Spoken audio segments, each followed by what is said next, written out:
Welcome, dear listener, to a journey through time into the narrow, muddy alleys and candlelit shadows of medieval Europe.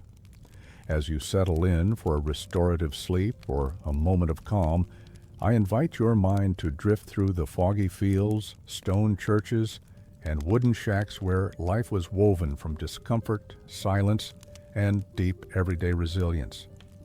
Before we begin our story, I'd love to know where in the world you're listening from and what time it is there. Feel free to leave a comment and share. It's always a joy to see our global community gathering for these gentle historical journeys, and if you resonate with this soft and immersive style of storytelling, a quiet click on the subscribe button would be much appreciated. It's thoughtful listeners like you who keep this series of historical tales flowing smoothly. Tonight, we will not speak of kings or conquests, not of castles glittering in moonlight, or of noble knights riding through enchanted forests. No, tonight we begin with a different kind of past, one that does not dream, one that aches. Let your body soften, let the light dim behind your eyelids, and imagine the year is not written because you do not write, you do not read, you do not even know how many years have passed since you were born, if you were ever told. The sky above you is the same sky we see now, but its meaning is different. There are no satellites, no maps, no forecasts, just clouds, just stars, just superstition. In the quiet of your hut, walls made of timber and mud, you sit in the dark because candles are precious and rare. The smoke from the hearth stings your eyes. You rub them with hands calloused and cracked from labor. The scent around you is not unpleasant because it's familiar, the musk of sweat, of unwashed cloth, of old straw, of animals, because they sleep beside you, and of wood smoke that never quite leaves your skin. You have survived another day. That is the only celebration. Outside, the village rests uneasily. Dogs bark at shadows. Wind creaks the beams. Somewhere a child coughs a hollow, wet cough that no one can heal. Somewhere else, someone prays aloud, not for salvation, but for a quiet death. To live in medieval Europe was to belong to the earth and to the church, often more than to yourself. There were no warm beds, no hot water waiting in pipes, no medicine cabinets. If you grew sick, you would lie still, hoping for the fever to break. If it did not, your family would dig a shallow grave and return to their work. There were no tombstones for the poor, no written memories, only the ache of absence. Perhaps you're listening to this in the dark, trying to quiet your mind. That's okay. This story is just for you.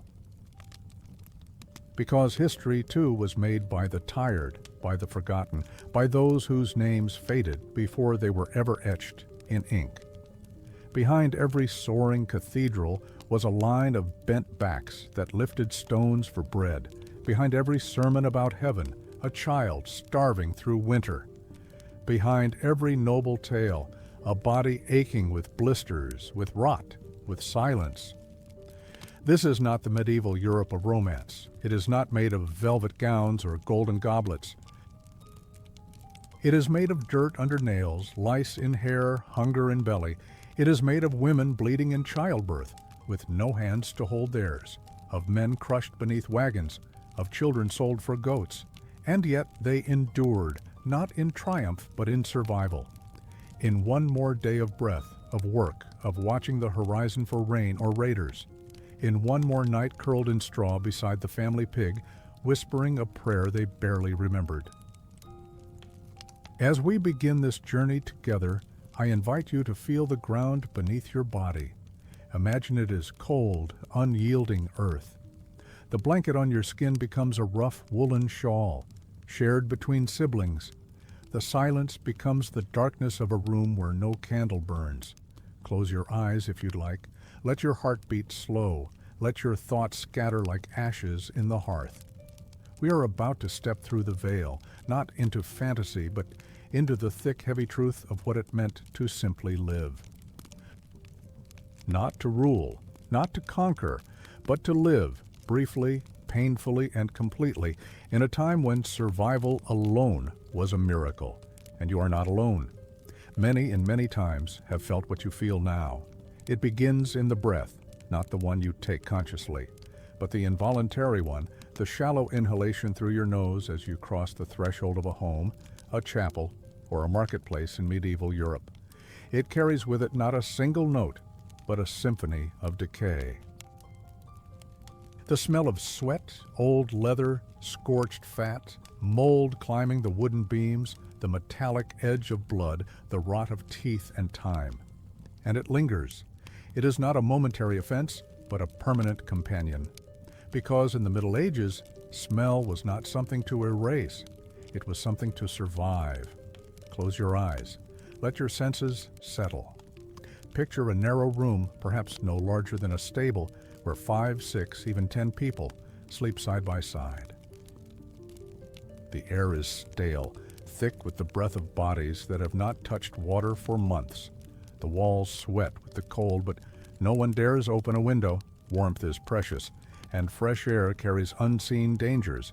Outside, fog swirls low, hugging the earth like a second skin. But inside, it is the scent that holds dominion. The fear of water, real, visceral, and ever-present, was rooted in a deep distrust of the world's visible and invisible forces. Bathing, far from being a cleansing ritual, was believed to be an opening. The idea was simple, though terrifying. When you bathe, your skin softens. The pores open like tiny mouths. And through these mouths, illness enters. The very act of washing could invite death. The communal bathhouses that once thrived under Roman influence, those steamy, tiled sanctuaries of shared heat and ease, had long since fallen into disrepute. By the later medieval period, many were closed or abandoned, viewed by both religious leaders and common folk as dens of corruption. Not only moral corruption, though that was feared deeply, where nudity mingled with temptation and silence bred sin, but spiritual vulnerability. To be naked was to be exposed, to be clean was to be soft, and softness was weakness. The church, in its ever-watchful eye over both soul and flesh, began to weave water into its doctrines of caution and control. Washing was tolerated for the sake of ritual, baptisms, blessings, the washing of feet on holy days, but discouraged for vanity or pleasure. In monasteries, rules allowed for limited bathing, often no more than a few times a year. Some monastics would go a lifetime with fewer immersions than the fingers on one hand. The act was not only rare, it was sacred, strange, and slightly suspect. For the average villager, the tools of daily hygiene were minimal. A small cloth, a basin of cold water, perhaps a handful of ash or sand to scrub the hands. The idea of scrubbing the entire body was alien, unnecessary, and possibly dangerous. And so, instead of removing the scent of life, people masked it. Herbs played a vital role. Small bundles of dried lavender, thyme, mint, or wormwood were stitched into clothing, tucked into undergarments, hung near doors and above beds. Women braided rosemary into their hair. Men rubbed camphor on their chests. In homes of those who could afford it, pomanders, small metal spheres filled with aromatic spices, were worn on belts or strung from necks. These were not luxuries, they were shields. And in the streets, the collective scent of the population became its own kind of background hum. No one noticed it anymore. When everyone smelled, no one did. The presence of odor was not a deviation. Its absence, perhaps, would have caused more alarm. Water, meanwhile, flowed in the rivers and wells, but always with suspicion. A stream could carry disease. A well could be cursed. Water was wild, untamed, and filled with things unseen. There were whispers of spirits, of witches who cursed the springs, of demons that swam through the currents of the earth. Rain was accepted gratefully when it fell from the heavens, but rarely collected for personal use. Clean water was not the goal. Safety was. When disease came, when plague crept into a town like a breath held too long, the fear of water sharpened. Physicians warned against bathing, claiming it weakened the body's defenses. People stopped washing altogether, if they ever did. Instead, they clutched tighter to their herbs. They burned incense in closed rooms, let the smoke fill their lungs in hopes it would kill what the water could not. Even among the nobility, bathing was ceremonial rather than practical. A lord or lady might soak in a wooden tub lined with linen, surrounded by petals and warm stones. But this was rare, performed under strict supervision, followed by prayers and protective ointments. Cleanliness was never taken lightly. It was too risky. And so generation after generation grew accustomed to their own scent, to the scent of each other, to the scent of the streets after a rain had stirred the waste, to the scent of illness ripening in a closed room, to the scent of birth, of death, of everything in between. It was not foul, it was life. Imagine yourself now, dear listener, in such a world. You rise each morning in the same garments you slept in. Your hair is stiff, your skin coated in the dust of yesterday's labor. You do not think to wash. There is no time. There is no need. You tie a sprig of lavender to your wrist. You breathe in, not to freshen yourself, but to protect yourself. You step outside. The fog is thicker now. In the distance, someone is boiling onions. A child cries. A dog howls. And above it all, above the noise, the hunger, the prayer, there is the smell of salvation, not sweet, not fragrant, but real. And in this world, real is the only thing that can save you. The sound it made was not a soft crackle, but a dull knock, like a stone tapped against wood. That was the sound of bread in many medieval homes. Not a loaf you would slice gently with a bread knife, but something you would break, forcefully, with both hands or a blade, and often not without splinters. Its crust hard and dark as charred bark, its interior dense, dry, sometimes speckled with grit. Bread in the medieval world was not a delicacy. It was a necessity, an anchor to each day, a symbol of survival, a mirror of class and famine and weather. But it was also, more often than not, a punishment in disguise. In villages across Europe, the availability of wheat was sporadic, unpredictable. The white fine flour that yielded soft, pale loaves was the domain of the wealthy, the landowners, the lords, the monastic elite. For them, bread was sifted, refined, near sacred, its color and softness a reflection of purity, of divine favor. But for the majority, bread was something else entirely. It was made from rye, barley, oats, or whatever could be scraped together. During harsh seasons or times of scarcity, families turned to the margins of the edible. Tree bark was stripped and dried. Acorns were ground, soaked, and strained to remove bitterness. In desperate winters, even clay was mixed with grain, its grit believed to add weight and fill the stomach, though it offered no nourishment, and slowly tore at the digestive tract from within. This bread did not nourish as much as it endured. It could last days, sometimes weeks, sitting out in the open without molding. A slice might be softened in broth or milk, if either was available, or chewed slowly, a process more like labor than pleasure. Teeth cracked on stones missed in the milling. Children gnawed at crusts until they bled. Bread was also social architecture. At the tables of nobility, it was served clean, light, cut, and presented with ceremony. Among the poor, it was dropped into bowls shared by hand, and often doubled as a utensil, used to soak up soup or scrape remnants of gruel from a wooden dish. At times, entire meals were built upon it, even when it had grown stale or sour, and yet it was sacred. The church taught that bread was the body of Christ, and to waste it was a sin. A fallen crumb might be kissed before being eaten. A forgotten crust left on the ground might be buried. Hunger taught reverence. When famine struck, and it often did, bread became thinner, rougher, more bitter. Ergot, a mold that grew on damp rye, could cause convulsions, hallucinations, madness. Still, people ate it. What else could they do? Bread was not an option. It was survival. To eat nothing was worse. Even in better times, there were few variations. A family might make a flatbread on a stone near the fire. A traveling baker might offer loaves at the edge of a market. But mostly, it was a home ritual, grinding, mixing, waiting. Watching the dough rise if it did, hoping the fire was hot enough, hoping the crust would not burn too dark, though a blackened crust was common and sometimes welcome, as it kept pests away longer. The flavor? Often sour, slightly damp, tinged with ash, and always hard.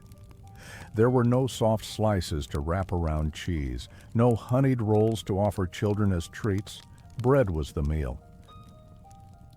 It was what you reached for when meat was gone, when soup had run thin, when the stomach began to cramp with emptiness. You tore it in silence. You chewed. You swallowed. And you hoped there would be more tomorrow. Sometimes there wasn't. In such a world, the line between nourishment and injury blurred. Bread could sustain you, but it could also sicken you. Teeth fell out not only from age or poor hygiene, but from years of grinding this daily substance. Digestive pain was normal, expected, rarely spoken of. A bloated belly in a child might not be from fullness, but from the toxins hidden within their daily portion. Still, it was made. Still, it was shared. In the heart of every home, in the center of every table, however crude or holy, there was bread. And so, as you lie there now, perhaps in a room with soft pillows and distant hums of modern life, imagine instead a night where dinner is a crust, dipped in water if you're lucky. Imagine the sound of your mother chipping away at a hard loaf with a dull knife. Imagine the smell, not sweet or fragrant, but sour, faintly earthy, touched by smoke. And then imagine the silence that followed, the silence of chewing, the silence of not enough. This was the bread of life, hard, dark, necessary, and always, always uncertain. When the sun sank beyond the hills and the pale glow of day faded from the sky, what followed was not peace nor rest, but a different kind of endurance. Night in medieval Europe was not the gentle invitation to sleep that we know today.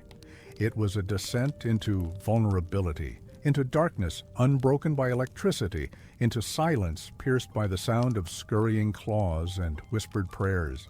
Homes, if they could be called that, were not havens. Most were built from wood, straw, and daub, materials that cracked with time and shifted with the seasons. Roofs leaked, walls breathed cold air.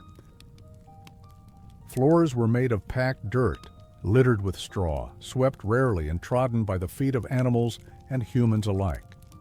Windows, when they existed, were small and covered with cloth or thin parchment. Glass was a rarity. At night they were shuttered tight, not to preserve heat, of which there was little, but to keep out spirits, thieves, and the gaze of judgment. The hearth was the heart of the home, but even its warmth diminished with the embers.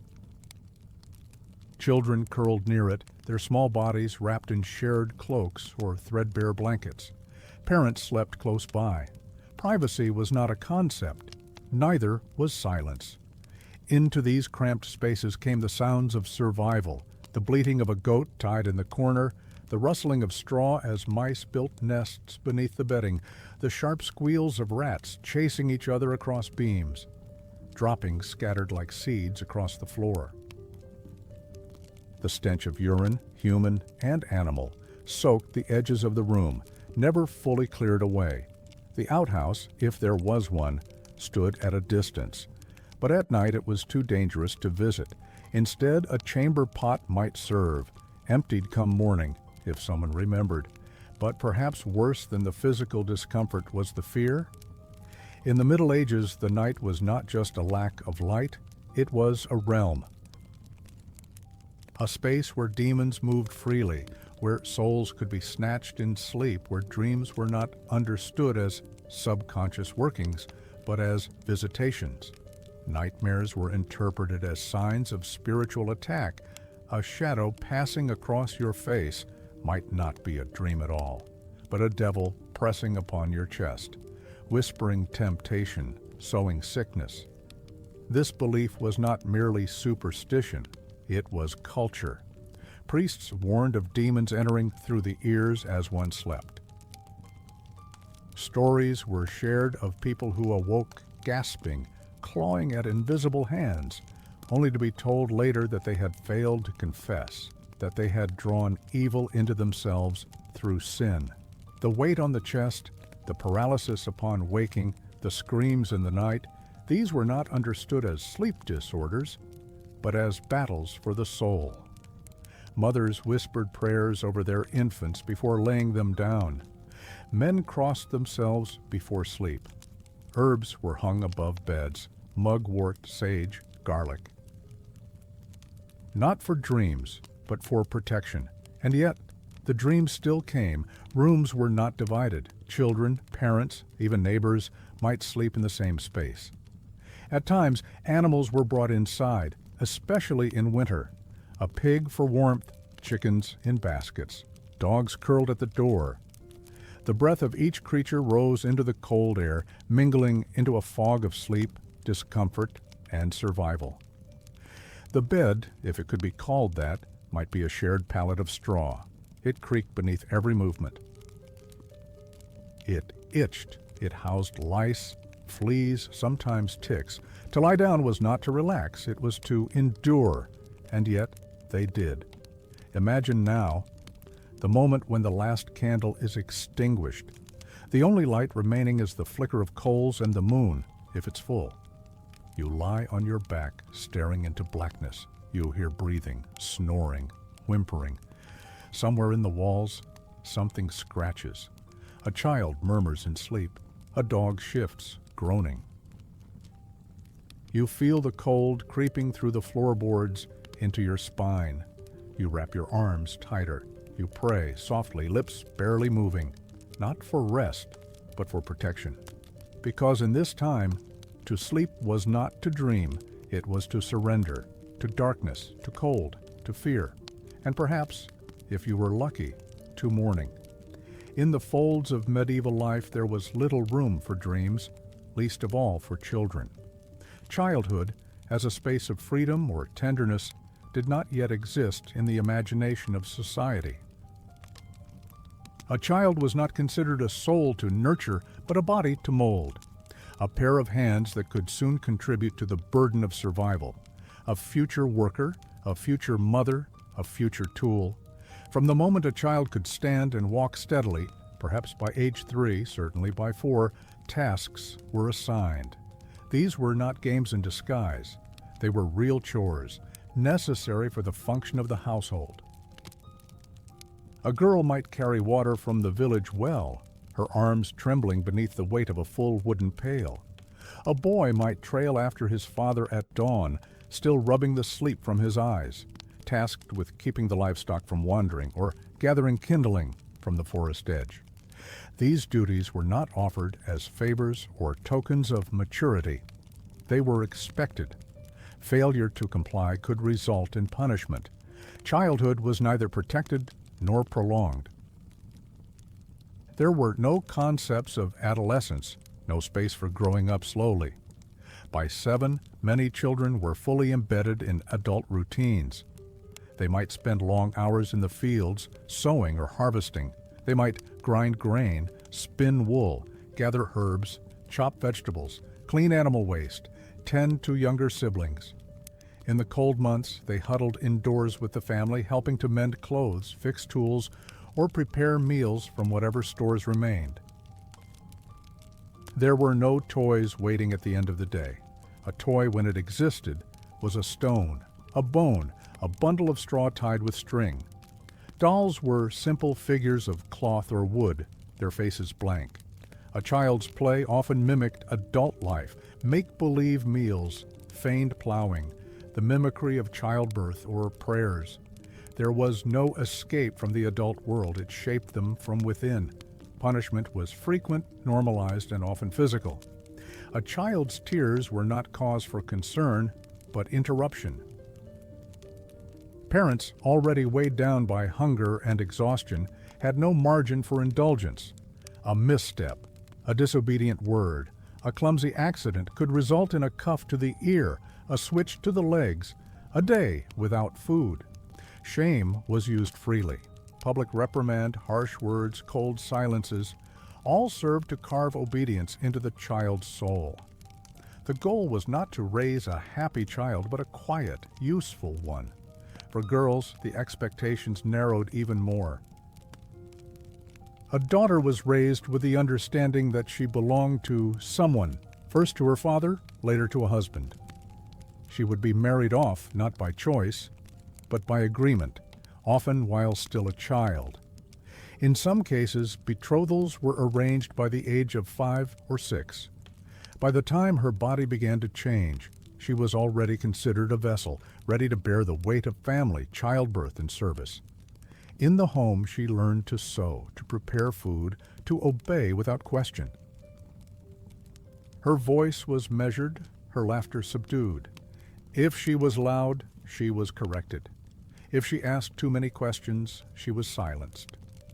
Girls who spoke too freely were warned that words could be dangerous, that eyes were always watching, and that the world had little patience for women who did not know their place. Boys were expected to harden.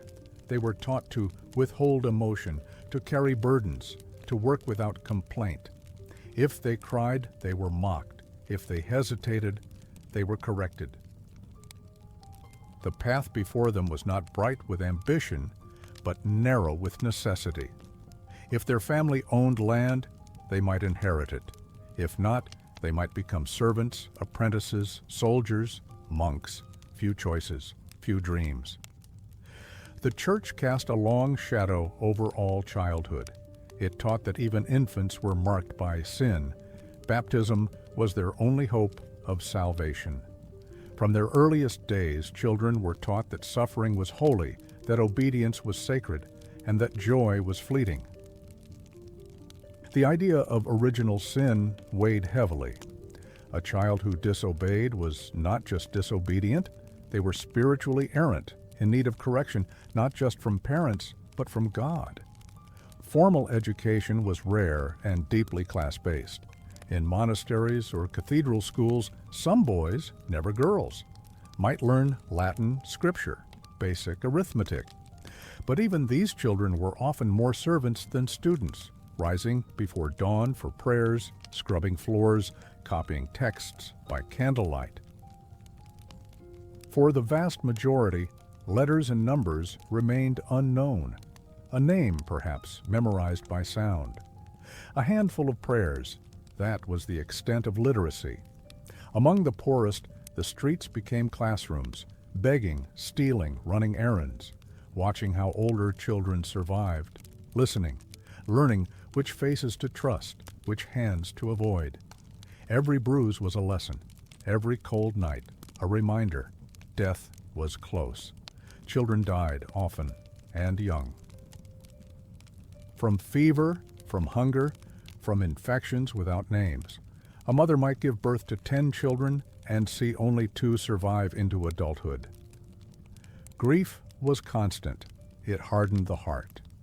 Some mothers stopped naming their infants until they reached a year. Some whispered prayers over the cradle, not of hope, but of surrender. And yet love existed. It flickered beneath the surface, rough, quiet, and unspoken. A father might place his calloused hand on a child's head after a long day. A mother might sing a low lullaby as she stirred the pot. A sibling might slip a piece of crust into a younger brother's hand. These gestures were not sentimental, but sacred in their own way. They were moments of humanity, carved out of hardship. So imagine now as your breath slows and your body softens into the night, a child waking before the sun. They do not stretch or yawn. They rise. They dress quickly. Their feet are bare. Their hands reach for a broom, a pail, a task. The day does not wait. Childhood, as you and I know it, has no place here, only the slow, silent apprenticeship into a life of endurance. That was their world, a beginning shaped not by dreams, but by duty, not by wonder, but by work. The room is small, the air is thick, unmoving, carrying the smell of blood and wood smoke, of damp cloth, of unwashed bodies. There is no bed, only straw piled in a corner, layered with linen too old to be white. A woman lies there, her body heaving in pain, her legs trembling with strain. Outside the village moves slowly. People whisper prayers, tend fires, feed animals. Inside, a child tries to be born. There is no midwife, not always. In many places, trained help was a luxury. Sometimes another woman, an older neighbor, or a relative would come to assist, bringing warm water, cloth, maybe herbs. But often, births happened in silence, behind closed doors, in the dark. The screams muffled by shame or fear or simply fatigue. In medieval Europe, childbirth was not a private moment of intimacy or a carefully managed medical event. It was a trial, a crossing, a place where the soul hovered between two realms, life and death. Many did not return. Pain was not questioned. It was not soothed. It was expected, even revered. Christian teaching, echoing the biblical story of Eve, taught that the suffering of childbirth was a divine punishment, a sacred burden placed upon all women. To scream was not only permitted, it was part of the penance, a way to feel the weight of sin and to perhaps earn redemption. If the mother died, she might be considered purified by her suffering. There were no painkillers, no anesthetics, perhaps a cloth soaked in wine, a sprig of rue or chamomile chewed between contractions. Some women bit down on wood, others clutched a cross. They bled, they tore. They sometimes bled for hours. The room darkened around them. The midwives, when present, whispered prayers and applied pressure. Holy relics were sometimes placed under pillows. Saints invoked aloud. The Virgin Mary named again and again. There were complications, endless ones, breech births, hemorrhages, fever, twins, infections, the death of the baby inside the womb, the death of the mother after the baby's cry. No surgical tools, no antiseptics. Hands were washed with cold water, if at all. If the birth took too long, the mother might be left alone, while others tended to daily tasks. Her cries might fade into background noise. Many women died. They bled out quietly, exhausted, sometimes conscious until the final moment, sometimes slipping into delirium. The child, if born alive, might be baptized immediately, even by the midwife. It was crucial to save the soul in time. If the child died unbaptized, it was believed to be cast into limbo, forever outside the gates of heaven. The church placed immense pressure on this ritual. It could be rushed, even improvised. A handful of water, a mumbled Latin phrase, anything to ensure salvation. If both mother and child died, the home might be blessed. The bed burned, the linens buried. It was seen as a dark sign, a punishment, a purification. And what of the women who survived? They were expected to recover quickly, to return to their work, to feed other children, to resume duties at the hearth. There were no weeks of rest, no maternal leave. Often the body remained broken, torn, feverish, scarred. Urinary incontinence, prolapsed organs, chronic pain. These were endured in silence, spoken of only in whispers, if at all. Even in noble households, childbirth was a terror. Queens, duchesses, and countesses all faced the same risks. They were surrounded by servants, by priests, by candles and incense. But the blood was the same, the pain the same. And death did not discriminate by title. If the child survived, the mother might sing to it. A low hum, a tired voice, the song not for joy but for rhythm, a lullaby to cover the sound of her own pain. She might look down at the infant's face and feel wonder, or fear, or nothing. Exhaustion dulled even love, and yet she would rise. Even as her body protested, she would rise. Even as her womb ached and her hands trembled, she would carry the baby. Bind it to her chest, stir the pot, sweep the floor, answer the door. Life did not pause. Close your eyes now. Imagine that silence, that moment before the child cries, the flicker of a candle, the face of a woman, glistening with sweat, staring into the darkness, unsure if she has crossed safely back from the edge. This was not a miracle. It was not a celebration. It was survival, and it happened again and again and again, often alone. All was sacred, and all was full of pain. The morning air is heavy with anticipation, not because a festival is about to begin, nor because a traveler has arrived with stories or goods.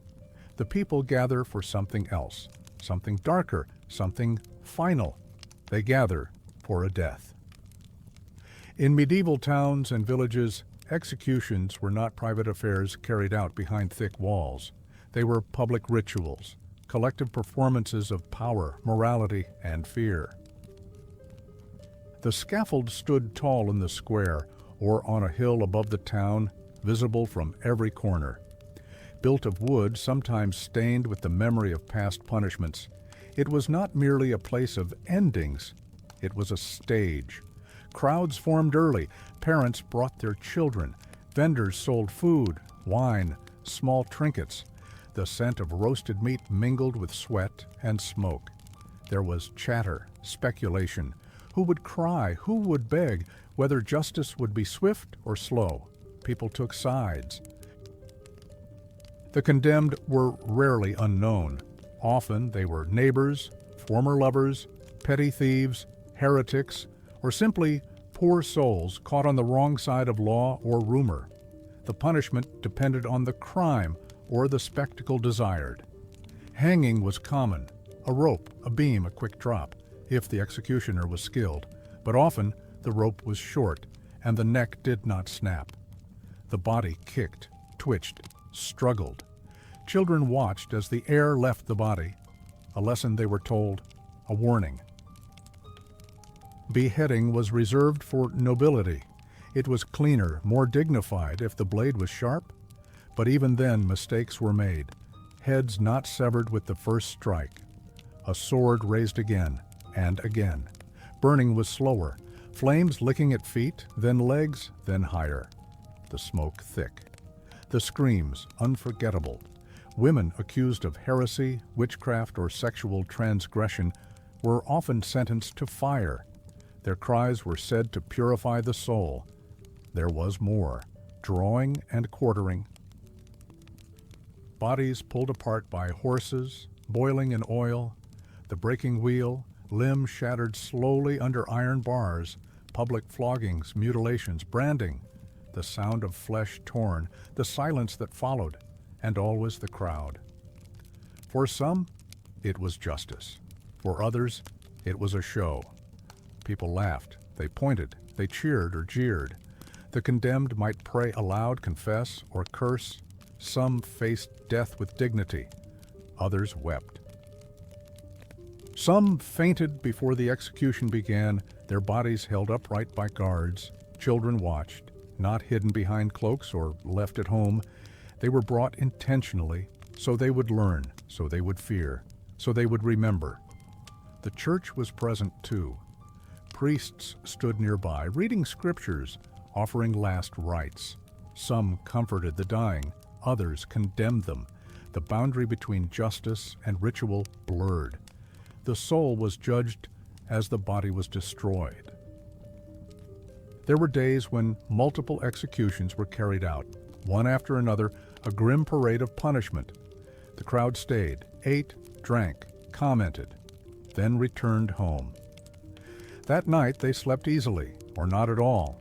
For the condemned, death was not private, it was public, it was loud, it was prolonged. The body, once lifeless, was often left on display. A warning nailed to the gate, a head impaled on a spike, a corpse swaying in the wind, birds circling above, flies gathering. The smell of decay drifting through the village. Time passed and life resumed, but the memory of those days remained, not only in scars or rumors, but in the air itself, in the silence that followed a scream, in the way a child's eyes stayed wide for hours after, in the way a mother gripped her daughter's hand a little tighter. Execution was not only punishment, it was control, a message, a mirror, and in that mirror, every villager saw their own reflection and wondered, what if it were me? This was not just a death. It was theater. It was policy. It was fear carved into wood and flesh. And all of it happened under the open sky, where everyone could see, where no one could forget. In the dim candlelight of a stone chapel, the body knelt. It did not rest. It did not stretch or sway. It knelt, back rigid, hands clasped, eyes low, breath shallow, because to be still was to be good, to be silent was to be holy. And to control the body was to save the soul. Faith in medieval Europe was not only a belief, it was a system, a structure, a weight that pressed upon every gesture, every appetite, every instinct. The church was not a distant institution. It was the center of life. It decided how one should live, how one should suffer, and ultimately how one should die. It reached into bedrooms, kitchens, fields, into the mind, into the flesh. The body was seen as flawed, weak, prone to sin. Its hungers were traps, its pleasures dangerous. Desire was a shadow. Laughter could be suspect. Movement, especially when joyful, especially when free, was to be watched. Better to walk slowly, speak softly, eat plainly. Confession was required. Regularly, publicly sometimes, a priest would listen. Questions would be asked. Did you lie? Did you touch? Did you covet? Did you think? Thoughts were sins too. The line between intention and action was thin. And then came penance. To be forgiven, you had to suffer. This was the rule. Pain purified. So people fasted for days, for weeks. They denied themselves meat, milk, pleasure. They whipped their own backs with cords, tied belts of iron around their waists, walked barefoot through snow to distant shrines, carried stones on their shoulders, slept on floors, slept in silence, slept alone. There were processions. Groups of men and women moving through villages, chanting hymns, striking themselves with leather straps. Blood soaked their robes. The onlookers watched, some in awe, some in fear, some in quiet admiration.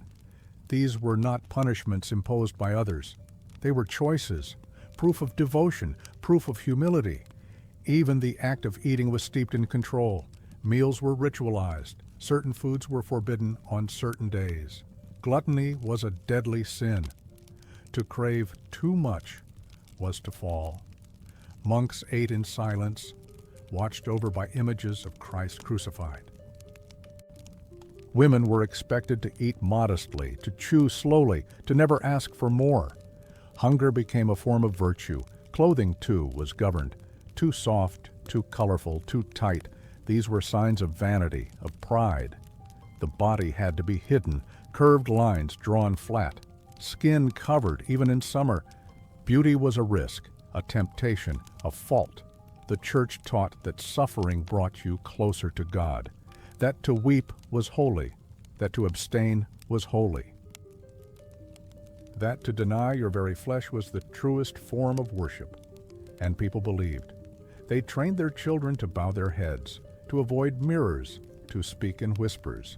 They buried their laughter, hid their pain, suppressed their questions. The soul was eternal, the body only a cage. but it was a cage that never stopped aching. Inside convents, nuns fasted until their hair fell out. Some swallowed thorns or ashes, others refused to speak for years. Men isolated themselves in towers or caves. Lay people wore coarse garments lined with discomfort. Pilgrims walked barefoot across countries, each step a wound, each wound a prayer. To live was to resist the self.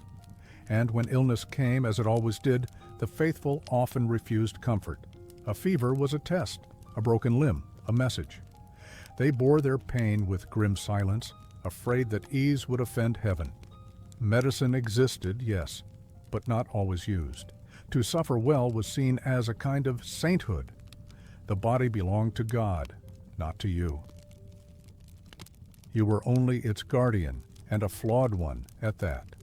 As night returns around you now, and your breath deepens with rest, imagine a life where every gesture is watched, not by eyes, but by doctrine, where even a smile might be weighed, where sleep is a vulnerability, where dreams must be cleansed, where love itself must pass through the narrow gate of guilt.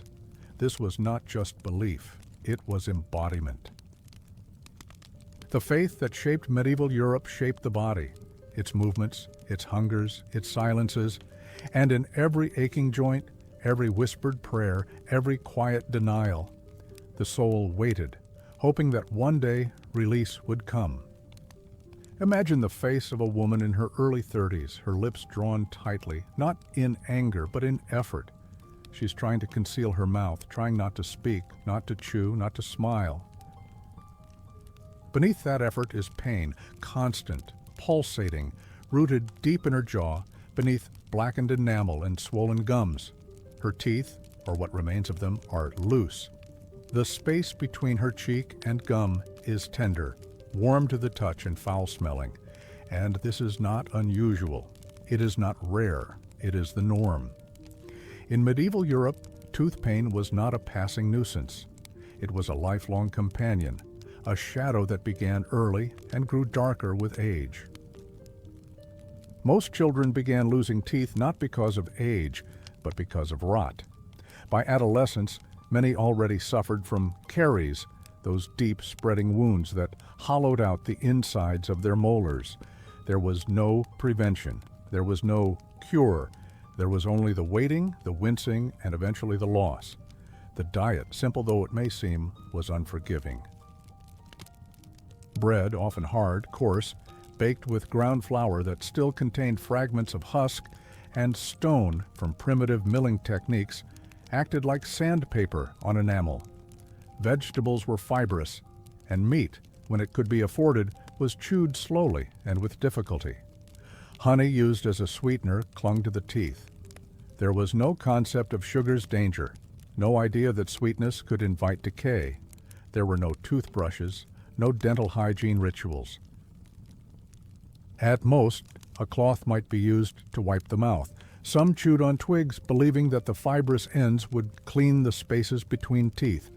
Others used powdered ash or salt, but nothing stopped the spread of infection. A toothache could last for months, even years. A low, persistent ache in the jaw, throbbing behind the eyes, swelling along the cheeks.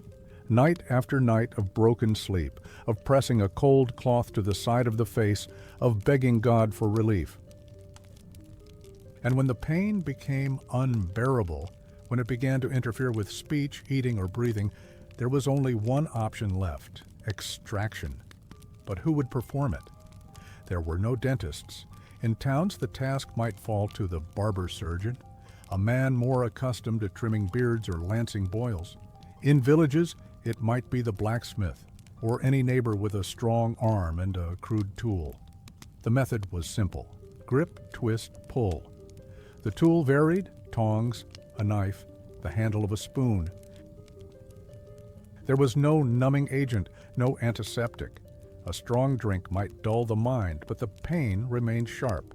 The tooth might break. Shards left behind could fester. Bleeding was severe. Infection, nearly inevitable. Sometimes the procedure killed. Blood loss, sepsis, fever that did not break. But even this was considered preferable to the living death of constant gnawing pain.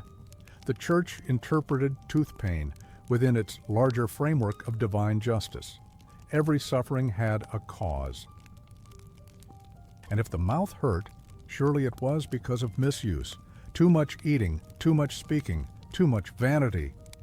The mouth was where lies escaped, where pride festered, where women laughed too loudly, where heresies were whispered. Tooth pain, therefore, was seen not only as physical punishment, but as moral correction. Saint Apollonia became the silent patron of those who suffered. According to legend, her teeth were violently extracted during martyrdom. Her image, sometimes holding a pair of pliers or a golden molar, appeared on altars, in paintings, in prayers. People prayed to her not only for relief, but for endurance, to survive the pain, to accept it as holy. And there were other remedies, if one could call them that. Herbal mixtures were applied directly to the gums: clove, garlic, mustard, vinegar. These burned sometimes so severely they caused blisters. Some swished wine laced with resin or ground bones. Others chewed on sage or angelica roots. If the pain was believed to be the result of demonic interference, spiritual cures were sought. Priests offered blessings, holy water was sprinkled, relics were pressed to the jaw. If the suffering continued, it was simply God's will.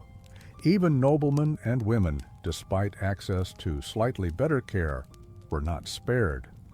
Letters and diaries from the era speak of royalty groaning through sleepless nights, their mouths swollen, their speech impaired.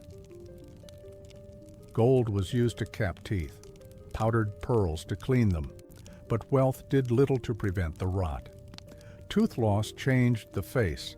It aged the young, hollowed the cheeks, drooped the jaw, gave the mouth a sunken, grim appearance. Many walked with lips permanently pressed shut, embarrassed or ashamed. Speaking became difficult, eating too, and yet this disfigurement was not abnormal. It was expected. And so, a woman in her 30s, already widowed perhaps, already a mother of 4, might have only a few teeth left. She would eat slowly, tearing food into pieces before chewing. She would wince often, press her fingers against her face. If the pain worsened, she would sit by the fire whispering prayers, rocking gently, not for healing, not for understanding, just for quiet. And when morning came, she would begin again. This was the body. This was the mouth. Not a place of pleasure or beauty or expression, but of silence, of shame, of suffering. And in that suffering, she believed, there might be salvation. The village is small. Smoke rises slowly from low roofs. The streets are narrow paths of packed dirt, lined with stones and small puddles. There is movement, but no rush. Eyes glance, voices drop. And the silence that hangs over the air is not from peace. It is from fear. A fear that if one speaks too loudly, too freely, too differently, someone might listen, someone might accuse. In medieval Europe, silence was not only a virtue, it was a shield, a strategy, a necessity. To speak too much, to be seen too often, to attract attention in any form was to invite suspicion. And for women especially, suspicion could mean death. The idea of witchcraft was not a fantasy. It was a structure of control, rooted in religion, fed by superstition, and executed through fear. To be accused of witchcraft required no proof, no smoke, no fire, no spell, only a whisper, a neighbor's glance, a child's illness, a cow's death, bread that failed to rise, milk that soured too quickly. Any misfortune, however small, could find a face to blame, and often that face was a woman's. She did not need to wear black. She did not need to chant or conjure or brew. She only needed to speak too often, to laugh at the wrong time, to hum while working, to mutter under her breath, to argue, to cry too loudly, to seem proud, angry, odd, or simply alone. Loneliness was dangerous. Women without husbands, without children, without protectors were vulnerable. Widows, herbalists, midwives, those who lived at the edges of villages in small cottages with overgrown gardens. These women were watched, feared, envied.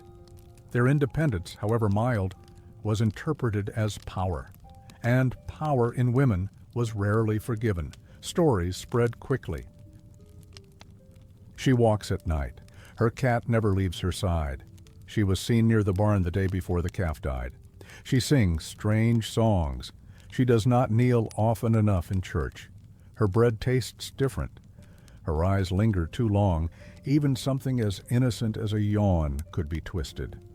A woman who yawned without covering her mouth might be said to release spirits. A woman who sang while baking might be stirring spells into the dough. A woman who helped a neighbor's child with a fever and succeeded might be thanked one day and accused the next. The records are chilling. Women denounced by friends, by family, by children they helped raise. The accusations often began with the same words: "She always talked too much." And so silence became survival. Women spoke little in public. In church, they sat quietly, heads covered, eyes lowered. In marketplaces, they kept their voices low, avoided laughter. In homes, they taught their daughters not only how to spin wool or knead dough, but how to move quietly, how to blend in, to be ordinary, to be invisible. Because once accused, there was little hope. Trials were not trials as we know them. They were rituals of fear. Confessions were extracted through pain, sleep deprivation, hunger, isolation, beatings. If a woman denied the charge, it was taken as proof. If she confessed, it was over. And punishment was swift, a public shaming, whipping. Exile, or worse, execution, by fire, by water, by rope. Not all who were accused were punished, but even acquittal did not cleanse the stain. Once named a witch, a woman remained marked, watched, feared, forgotten, and not just strangers. Mothers taught daughters to be cautious, to not speak of dreams, to not ask questions, to not talk to animals, to not express desire. Emotion in any form was dangerous. Even gestures of kindness could turn against you. Sharing bread, helping with childbirth, healing with herbs, these acts, if done too well too often, could be seen as unnatural, supernatural. And if something later went wrong, a child died, a crop failed, the blame returned. And so, silence thickened. Women whispered, hid, moved carefully, avoided the night, avoided attention, avoided themselves. Imagine now a girl of 12 watching her mother move through the house. She mimics the quiet, the downturned gaze. She learns which words are safe, which neighbors to avoid, which gestures might be mistaken for spells. She learns that survival is not about strength, but about smallness. And that lesson stays. The fear was not always spoken aloud, but it lived in every paused sentence, every lowered voice, every song that went unsung. In medieval Europe, to be heard was to be endangered. And so women survived not by shouting, but by disappearing into silence, a silence that echoed louder than any spell. The table is set. A simple meal, perhaps a small bowl of stew, a piece of salted fish, a crust of bread. But before the first bite is taken, there is hesitation, a pause, not out of politeness, but out of fear. Because even here, even in the most basic act of nourishment, danger may lurk. Not from poison, but from something far more insidious, the unseen, the whispered, the cursed. In medieval Europe, food was never just food.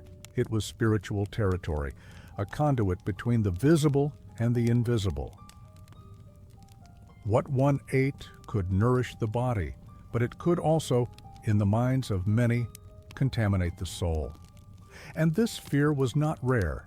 It was woven into daily life, shaping rituals, relationships, and the very act of sharing. The act of receiving food from others, especially neighbors, was tinged with suspicion. A loaf of bread given freely might not be a gift. It might carry a spell, a charm, a hidden malediction whispered into the dough. A meal cooked by unfamiliar hands was often viewed not as generosity, but as a test. Was this kindness, or was this a trap? Bread held particular weight, symbolic, sacred. It was the food of survival and the body of Christ. To share it was to form a bond. But to consume bread made by someone distrusted, especially a woman with a solitary life, a strange gaze, a strong voice, was to risk spiritual infection. The dough might carry a curse. The crumbs might draw demons. The baker's intent mattered as much as her ingredients. There are accounts of families who buried unwanted bread beneath their homes rather than eat it, of loaves crumbling in fire, watched closely for signs. If the bread burned clean, it was safe. If it blackened or hissed, it was not. Some dipped bread in holy water before consuming. Others made the sign of the cross over meals, not for blessing alone, but for protection. And then there were the rituals. Before eating, certain households whispered short prayers, not only of thanks, but of defense. Lines to repel the evil eye, to guard the mouth, to seal the body. Children were taught to never accept food from someone their parents distrusted. Even a sweet offered in kindness could be suspect. Better to go hungry than risk the unseen. When a neighbor fell ill or a cow miscarried or milk turned sour overnight, the mind sought cause, and often the cause was found in the kitchen. She ate from the wrong hands. He drank from a cursed cup. The logic was circular, unprovable, and yet utterly convincing. Women again bore the weight of this fear. A skilled cook, one whose meals were especially flavorful or whose bread always rose just right, might be watched carefully. If her home smelled of herbs, if her kitchen was dark, if her voice was strong, whispers followed. Her food might be too good, too mysterious, too otherworldly. To cook was to channel power. And power in women was rarely forgiven. These fears extended to fasts as well. Fasting was not only a religious obligation, it was a form of purification. By denying the body, one cleansed the soul. Hunger became a shield. By eating less, one distanced oneself from temptation, from contamination, from the risk of ingesting sin. Holy days multiplied, meat forbidden, dairy restricted, spices suspect. The calendar was a map of abstention, and each meal a test of discipline. Even young children were subjected to this control. To eat without permission or without prayer was not simply disobedient, it was dangerous. Some believed that food consumed without spiritual awareness could allow demons entry. The kitchen, then, was a sacred space, but also a battleground. Women muttered blessings under their breath as they stirred pots. Some traced signs over dough before baking. Water was drawn carefully, watched for reflections. Salt was kept nearby, not only for flavor, but for protection. Dropping it was a bad omen. Bread baked too quickly or too slowly could be a sign. A loaf that cracked strangely was buried, not eaten, never shared. Imagine now a quiet supper, a family seated in silence. The only sound is the crackle of fire, the creak of wood. The bread is passed slowly. No one speaks. Each mouthful chewed carefully, with lowered eyes. They eat not only to live, but to remain safe. To stay untouched by the things they cannot name. And tomorrow, when a neighbor brings a gift, a pie perhaps or a handful of cakes, the family will thank her, nod politely, close the door, and place the food on the fire, just in case. Because in this world, even kindness may carry teeth. Even sweetness may sting, and what enters the body may never fully leave the soul. In a small stone church, beneath the flickering shadows of candlelight, two children stand. Not side by side out of affection, not bound by choice or story or dream, but by agreement, by arrangement, by cattle or sacks of grain or land. They do not understand yet that what binds them is called marriage. They only know they have been dressed for a ritual, and that hands will be clasped, words spoken, futures sealed. In medieval Europe, love as we know it, spontaneous, emotional, private, was not the foundation of marriage. Marriage was a contract, a transaction, a merging of households, of properties, of responsibilities. And most often it was decided long before the couple came of age. Betrothals could be arranged while children were still in infancy. Promises made in good faith, sealed by family honor, and sometimes broken only at great social cost. When two families came together, it was not the hearts of their children that mattered. It was their fields, their livestock, their positions within the local order. Daughters were currency. Sons, investments. A girl's value was measured in what she brought: dowry, labor, fertility. A boy's in what he could inherit, defend, and pass on. Girls were given, not simply in word, but in ceremony. Fathers handed their daughters to husbands as they would hand over livestock, with expectations of obedience, productivity, silence. Consent in many cases was assumed. A child of 12 or 14 had no voice in the matter. The church, in theory, recognized the need for mutual agreement, but in practice, these rituals unfolded without pause, with the assent of parents outweighing the discomfort or confusion of the young. Marriages were not private affairs. They were public declarations, observed and judged by the community. The union was not sealed in whispers, but in feasts, in oaths, in dowries paid and received. And behind every celebration was a ledger: what was owed, what was given, what was promised. A young woman, upon entering her husband's home, often did so without knowing him well. She may have seen him in the fields, at Mass, across the market square. But conversation, affection, choice, these were luxuries. What mattered was that he could provide, that she could bear children, that the agreement had been fulfilled. Love, if it came later, or not at all. A girl's wedding night was not a moment of romance. It was often a moment of fear, of confusion, of pain. She was expected to surrender her body to begin the work of childbearing immediately.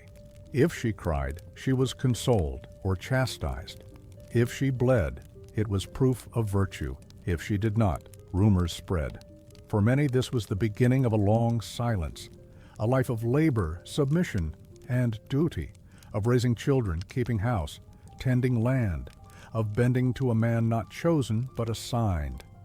And yet, there were moments, glimpses of connection.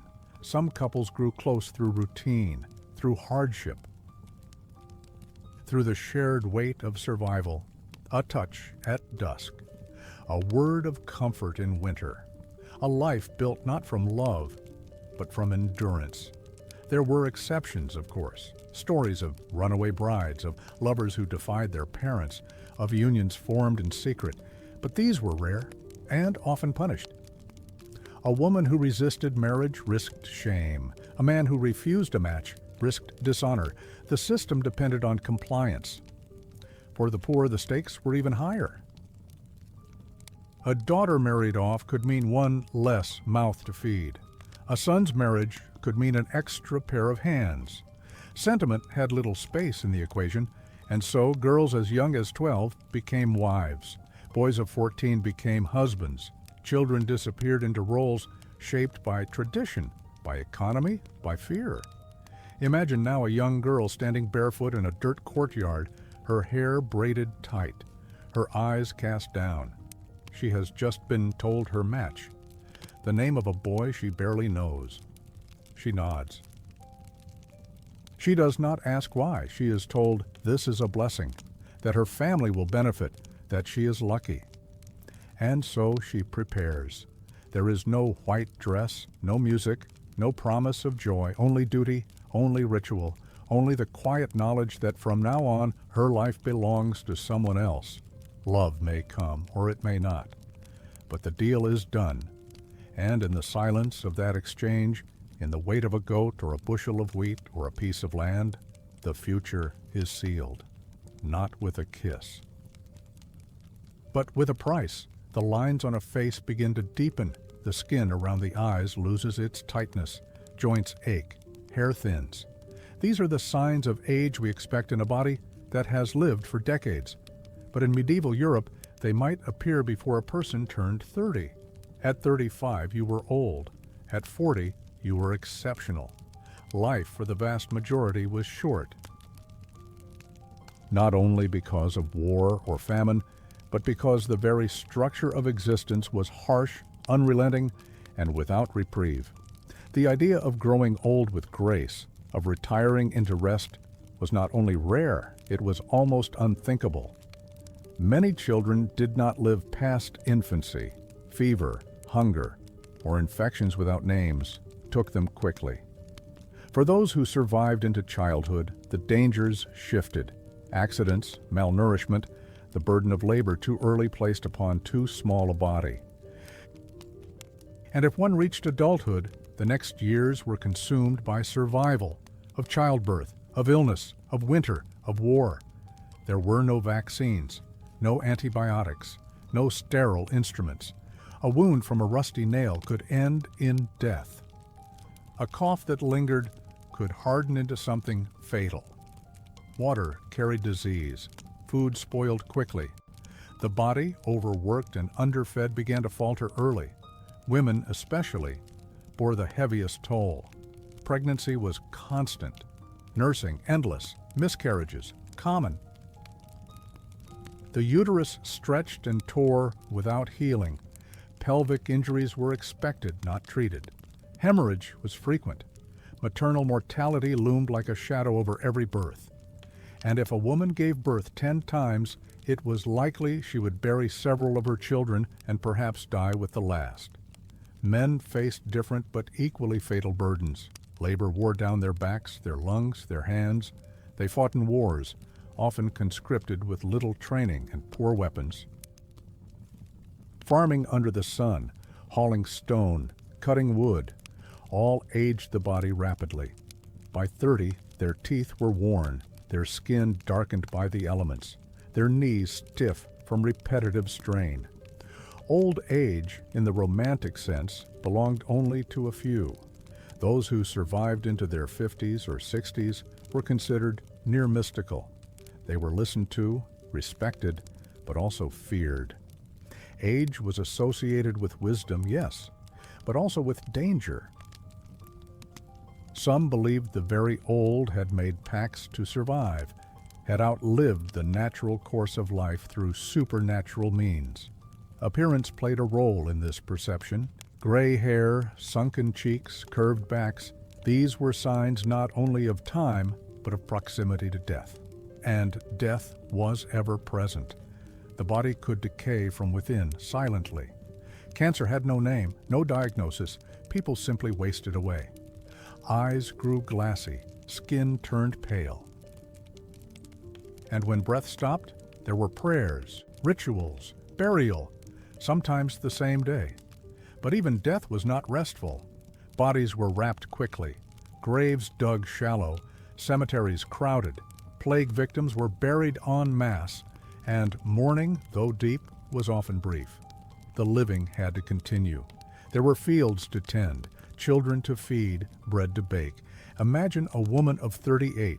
Her hands are thick from labor, her voice hoarse from years of calling, singing, pleading. She has lost 5 children, perhaps more. Her hair is streaked with gray, her hips ache constantly, and yet she wakes at dawn.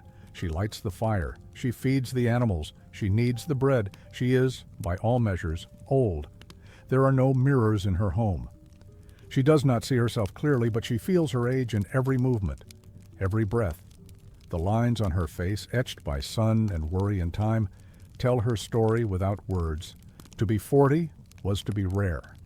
To be 50 was to be blessed. To be 60 or beyond was to be, in many eyes, something other. And so life was lived quickly. Childhood melted into labor, youth into motherhood or war, and death waited, never far, never patient, never kind. This was not a failure. It was a rhythm. It was the cycle accepted, expected, endured. In this world, to live was a feat, to age, a miracle, and to die young was simply what life was. In the center of a square where the cobblestones are worn by centuries of feet, there stands a figure. She does not speak. She cannot. A metal mask covers her mouth, grotesque, heavy, locked behind her head. Her eyes move, but she is otherwise still. People pass. Some glance, some avoid, some smirk. And the day moves on around her as punishment turns to spectacle. This is not execution. It is not public flogging. It is something quieter, slower, and in many ways more cruel. It is the punishment of humiliation, of erasure, of being seen and shamed without blood, without noise, but with consequence that cuts deep. In medieval Europe, silence was not always voluntary. It was imposed, enforced, sculpted into those who did not conform. Women who spoke too much, men who disobeyed authority, children who questioned, elders who gossiped, all risked becoming examples, not through pain of the flesh alone, but through isolation, exposure, mockery. The scold's bridle was one such tool, a metal cage fitted around the head with a plate that pressed down on the tongue, cutting speech and often drawing blood. Its purpose was to suppress the nagging woman, the one who challenged her husband, who spoke too sharply, who gossiped. She would be paraded through the streets, her silence not an absence, but a performance, a warning. Other tools served similar ends. Shame masks, iron visages shaped like pigs, devils or fools, were locked onto offenders' faces. These were not meant to injure. They were meant to strip away dignity, to mark the wearer as a failure, a danger, a joke. And there were more. The pillory, where arms and neck were trapped in wood. The cucking stool, used especially for women accused of lewdness or defiance, lowered into water again and again, not to drown, but to disgrace. Whipping posts, not for severe crimes, but for those who had simply spoken wrongly, loved wrongly, believed wrongly. These punishments did not aim to destroy the body, they aimed to distort the soul. The accused were not only restrained, they were watched by their neighbors, by their children, by the very community that once knew them as ordinary.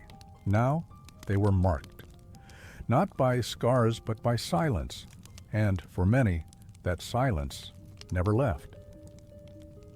After the punishment ended, after the mask was removed or the stocks opened, life did not resume. The gaze of the village lingered. The memory of shame attached itself like a second skin. A woman once bridled might never speak freely again. A boy once flogged in the square might never lift his eyes in church. This form of justice, public, performative, enduring, was not designed to rehabilitate. It was meant to control, to make an example, to ensure that no one else would stray beyond the invisible lines of acceptability, and it was deeply gendered. Women, in particular, bore the brunt of such punishment. Their voices were watched more closely, their silence more strictly enforced. A woman who argued was a danger. A woman who mourned too loudly was disruptive. A woman who knew too much, asked too much, felt too much, she was always close to the edge. But men too were silenced. Those who failed to uphold authority, who questioned the wrong people, who disobeyed the feudal order or the church. They were not always beaten. Sometimes they were just removed, exiled, left nameless, pushed to the outskirts of town and memory and children. Their silence was demanded from the moment they could speak. Speak only when spoken to. Sit still. Be quiet. To be loud was to risk wrath. To question was to invite punishment. Their education was rooted in obedience, not curiosity. Imagine now a young girl no older than 10 watching as her mother is led through the village wearing the mask. The girl does not cry, she does not shout, she watches, and she learns that her voice, if used wrongly, might one day be taken from her too. And so the silence spreads. It enters homes, it sits at tables, it lingers in bedrooms, in chapels, in fields. Not the silence of peace, but the silence of fear, a silence that shapes posture and thought and memory. A silence that punishes without striking, a silence that echoes long after the crowd is gone. The body weakens, skin turns pale or erupts in sores, a cough lingers, a limb begins to swell or rot. The signs are clear, something has taken hold. But in medieval Europe, illness was not just physical decay, it was moral suspicion, spiritual consequence, a punishment. To be sick was not simply to be unwell, it was to be marked, touched by something unclean, removed from grace. Illness was interpreted not through the lens of biology, but through theology and fear. A lesion was not a symptom, it was a sentence, a sign that the soul had faltered. Leprosy was perhaps the most feared. The word alone evoked horror. It was not fully understood, but its visible effects, skin wasting, fingers curling, faces disfigured, turned sufferers into walking warnings. Those diagnosed or merely suspected were often stripped of name, home, rights. They were forced to wear identifying clothes, carry bells or clappers to announce their presence. People would cross the street to avoid their shadow. Even their breath was feared, and so they were sent away. To leprosaria, places not of healing but of containment. These were not always medical spaces. They were religious houses, poor in resources, rich in ritual. Patients might receive food and shelter, but also isolation. The goal was not recovery, it was distance. To remove the impure from the pure, the sick were often denied touch. Touch was powerful. It transmitted more than disease. It transmitted human connection. And in a world where touch could mean contamination, those who needed it most were starved of it. A mother with lesions might not be allowed to hold her child. A man with a cough might sleep alone for months, even years. Other diseases, less visible, were no less feared. Madness, epilepsy, deformities, each carried a weight of judgment. A crooked spine might be seen as a sign of internal sin, a seizure as possession. A fever that caused hallucinations could lead to exorcism, not treatment. And what of the plague? The Black Death swept through towns like a curse. It killed quickly, sometimes within hours. Its marks, boils, blackened skin, bleeding, were unmistakable. The infected were often abandoned. Parents fled from children, priests from congregants. Entire villages emptied overnight. Fear overrode compassion.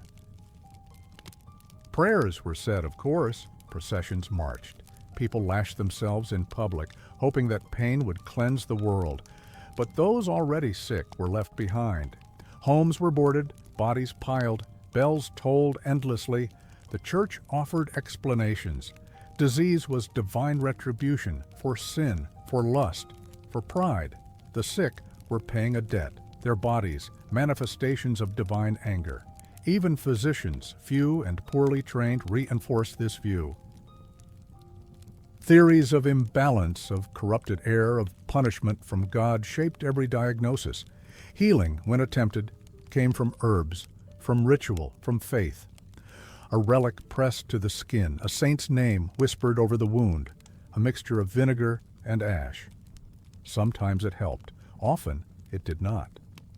And those who healed miraculously or by chance were still not free. They remained tainted. Their names carried the memory of disease. Their return to society was watched closely, fearfully. Imagine now a boy of 12, pale and trembling, his arm swollen with infection. His mother cries but does not touch him. She places food near his bed, then backs away. The neighbors know. The priest has come once. The doctor said prayers and left. The boy sleeps alone, even during the day.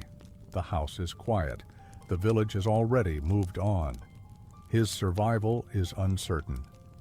But even if he lives, something will have been taken. Not just flesh, not just strength, but belonging. To be sick in this world was to be pushed to the edge, to the margins, to the other side of the line that separated the holy from the impure. And even when the illness passed, the shadow remained, a look, a whisper, a memory, because in medieval Europe, the body was not just a vessel, it was a verdict, a sign of one's place in the divine order. And when it faltered, the world turned its gaze, not in empathy, but in fear. The stone is cold, the shadows are long. A figure kneels alone on the worn flagstones of a medieval church, the scent of smoke and damp wood heavy in the air. Above, stained glass casts faint light, not colorfully, but like a distant bruise on the gray interior. There is silence, but not peace. There is awe, but not comfort. For in this space, the soul is not held, it is judged. In medieval Europe, the church was not only a sanctuary, it was a stronghold, a seat of power, of control, of eternal warning. Its presence dominated towns, villages, even the rhythms of life. Bells marked hours not just for prayer, but for obedience. Its walls held not warmth, but doctrine. From childhood, people entered these stone chambers not to feel closer to the divine, but to understand what awaited them should they falter. The sermons were harsh, the images harsher still. Christ, crucified and bleeding, hung not as a symbol of love, but of debt. Saints were flayed, burned, pierced. Demons lurked in corners of frescoes, eyes wide, mouths open, devouring the damned. And the damned? They were everyone. Original sin marked each life from its beginning. Baptism was a cleansing, yes, but temporary. Temptation lingered. Sin followed. Every misstep, every errant thought was a weight. And confession, though offered as relief, came with fear. Children learned early, God sees, God hears, God remembers. The architecture of the church itself reinforced this dread. High ceilings swallowed sound. Small windows let in little warmth. The altar was distant, roped off, unreachable. Priests wore black or blood-red vestments, their voices echoing off stone with authority, not invitation. The language, Latin, was foreign to most ears. The message, though, was always clear: repent, suffer, be afraid. Even holy days were marked by sorrow. Lent brought fasting and silence. Advent was somber. Easter, though joyful in theory, was preceded by images of scourging, thorns, agony. The body, once again, was not to be trusted. The flesh was weak, the soul always in danger. And the children, those with eyes still wide and minds still soft, were not spared. They were brought to Mass, to processions, to sermons. They knelt on hard floors, listened to warnings of eternal fire. Some wept silently, others stared, their fear turning inward. Nightmares often began at the foot of the crucifix. The visual language of the church was relentless. Skulls carved into columns, angels with swords, devils with claws. The Last Judgment painted across entire walls. Souls torn from bodies, weighed and sorted, dragged into flame, and always the idea that no one was safe, not kings, not priests, certainly not peasants. Holiness was a constant effort, and failure was always closer than salvation. For women, the church was doubly confining. They were separated physically, behind screens, away from the altar. Their bodies were associated with temptation, with weakness. Mary was exalted, yes, but only in her silence, her suffering, her obedience. The model was not love, but surrender. For men, the church imposed different burdens: to lead, to suppress desire, to punish sin in others, to kneel without question, to believe without rest. And yet, for all its terror, the church was central. Births were recorded there, marriages announced. Deaths mourned, confessions whispered. It was the archive of the living, and the promise or threat of what came after. Imagine a child of 5 clutching her mother's hand as she walks beneath vaulted ceilings. Her eyes are drawn to the stained glass, to the candles flickering in the dark. She does not understand the words spoken, but she feels the weight. She sees the twisted figures on the wall. She hears the priest's voice, thick with warning. Her fingers tighten, her knees press together. She is learning not love, but fear, and she will return again and again, each time with more knowledge, more dread. Because in this world, the church was not just a place to seek God. It was a place to remember that He was watching, always, and that His gaze was not warm. It was fire, judgment, shadow. The church was a shelter, but not from fear. It was fear, wrapped in stone, whispered in incense, echoed in prayer, a house of God, but never a home. The pot hangs over a low fire. Its contents are thin water, a few root vegetables, perhaps a bone already boiled once or twice. A woman stirs slowly, not because the food requires it, but because there is little else to do. She is not cooking, she is waiting, for flavor to emerge where there is none, for fullness to come from steam and hope, for a meal to be made from almost nothing. In medieval Europe, hunger was not an event. It was a condition, a background hum in the lives of most people, shaping their days and decisions, dulling their thoughts, tightening their skin around their bones. It was not always dramatic. There were times of plenty, harvests that filled granaries, feasts on holy days. But the pattern was always uncertain. And when the pattern broke, famine crept in. The reasons were many: poor harvests, flooded fields, war, which tore through crops as surely as through flesh, taxes that left little behind.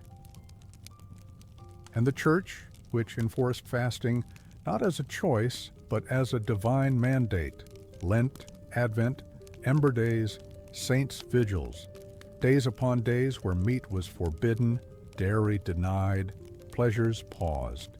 The calendar was filled with them, almost half the year in some regions. The goal was spiritual discipline, a reminder of Christ's suffering. But for the poor, who had little meat to begin with, it was salt in the wound. Fasting from what one does not have is not devotion. It is survival renamed. Children were raised in this rhythm. They learned the pang of emptiness as ordinary. To ask for more was not impolite. It was impossible. Meals were stretched, bread was hardened, grain thinned with water, herbs used to disguise the lack of substance. Insects and flour were sifted out when they could be, ignored when they could not. Hunger shaped bodies, delayed growth, stunted limbs, hollowed cheeks. It shaped minds too, made them quieter, slower, less curious. A hungry child did not ask questions. A hungry adult did not complain. The effort of complaint was too much. And yet, food had to be prepared. Even the smallest meal required labor: grinding grain by hand, fetching water from a distant well, gathering wood for fire. These tasks, repeated daily, consumed hours. And all for what? A bowl of gruel, a crust of bread, a root. Spoilage was constant. There were no refrigerators, cellars helped, but not enough. In summer, meat turned quickly, milk soured, bread molded. In winter, the challenge reversed, keeping things from freezing, from becoming inedible in different ways. Preserved foods, salted fish, dried beans were staples, but they were monotonous, hard on the stomach, and often insufficient. Hunger blurred the line between what was edible and what was not. Bark was ground into flour, grass boiled into soup, rats, cats, even clay and dirt were consumed during the worst years, and still death came. During great famines, bodies lined the roads, whole villages emptied. People turned on each other, not out of cruelty, but desperation. Theft increased, murder sometimes. Cannibalism, whispered in terrified voices, recorded in the margins of texts. These were not legends, they were lived horrors, and through it all the Church insisted on virtue. That to hunger was to purify, that suffering in this life brought reward in the next, that Christ too had gone without. But the people did not feel holy. They felt tired, cold, afraid. Imagine now a child of 6, sitting on the dirt floor of her home. She is not crying. She is used to this feeling. Her belly is tight, but her limbs are weak. Her mother gives her a piece of bread, small, rough, dark. The child chews slowly, not to savor, but to prolong, to pretend it is more. She will not eat again until tomorrow. Perhaps this is not a punishment. It is the shape of life. And when food does come, on feast days, during harvest, after a kind neighbor shares, it is not joy that fills the room. It is relief, followed by fear. How long will it last? In medieval Europe, food was never just food. It was a prayer, a wound, a question without answer. And hunger? Hunger was the thread that tied each life to the earth. Tight, unforgiving, constant. Night falls across the village. The fires dim, the air cools. Families gather in silence, murmuring prayers before bed. Some recite Latin, verses they do not understand. Others simply cross themselves, clutching amulets or relics. And then, one by one, they lie down, not in peace, but in a tension softened only by exhaustion. Because sleep is not escape, it is a threshold, and what waits beyond it is not always rest. Often it is terror. In medieval Europe, dreams were not private. They were not random. They were messages, warnings, judgments, visions. The sleeping mind was a theater where angels might whisper, or more often, demons might scream. And those demons were not metaphor. They had names, faces, histories. The Church taught that dreams were dangerous. They were doors. During sleep, the soul was vulnerable, unguarded, prone to temptation. A sinful thought during the day might become a vision at night, a punishment, a seduction, a glimpse of hell. And for those already burdened by guilt, or by fasting, or by fear, the dreams came sharp, vivid, unforgettable. Entire communities reported such experiences, not quietly, not individually, together, in waves. Women waking in tears, children shrieking in the dark, men unable to move, their chests pressed by invisible weight. These were not merely nightmares. They were believed to be spiritual attacks, real collective visitations from the demonic realm. The devil was near, always near. Priests reminded congregants of this constantly. He prowled in dreams, they said, taking shapes, animals, dead loved ones, lovers, serpents. He whispered lies, promised false comforts. Sometimes he did not speak at all, only stood in the corner of the dream, eyes glowing, watching. And when the dreamer woke, they often could not speak, their bodies frozen, limbs numb, voices trapped. What we might now understand as sleep paralysis was then a sign of possession, of judgment, of failing to confess. The effects bled into waking life. Some would refuse to sleep for nights, terrified of what awaited them. Others clung to icons, lit candles beside their beds, smeared crosses in ash on the walls. Midwives and wise women taught charms to protect sleepers, bundles of herbs under pillows, whispered incantations, prayers in 7 breaths. But even these could fail, and when they did, the fear spread. Entire convents experienced mass hallucinations. Monasteries reported visions of saints and devils battling in the rafters, of blood dripping from the walls. Villages believed they were cursed, afflicted by a moral disease. The cause? A woman's gaze, a priest's secret, a child's unconfessed lie. And the dreams were not always silent. Some screamed in their sleep, others spoke in tongues, others thrashed. These events became communal, discussed in church, noted in records, feared like plague. Imagine a woman curled beneath a woolen blanket, her body weak from fasting. She dreams of fire, of children screaming, of her own hands covered in blood. She wakes with a start, but cannot move. Her eyes open. The ceiling looms above. A dark figure stands by the hearth. She cannot breathe. She tries to cry out. Nothing comes. When the spell lifts, she weeps. She does not know what she saw, only that it saw her back. The next day she tells no one, or she tells everyone, and the fear grows. The church offered solutions, confession, penance, fasting, more fasting. The very act that sometimes triggered the visions became the remedy. Suffer more, and you will be saved. Suffer more, and the demons will retreat. But they did not. And so sleep remained a battleground. Even dreams of beauty were questioned. A sweet voice might be temptation, a soft touch, a trick. A vision of heaven might be a false light, meant to distract. There was no sanctuary, no safe place. Not even within the mind. Children learned this early, told of devils under the bed, in the corners, in the mirror's reflection, told that good dreams were rare and bad dreams necessary, to teach them, to test them, to burn away what was impure. So they slept with one eye half open, or didn't sleep at all. And when they did, they dreamed of flames, of beasts, of judgment. The sky, for all its stars, was full of eyes, watching, waiting. And what descended in sleep was not peace, but punishment.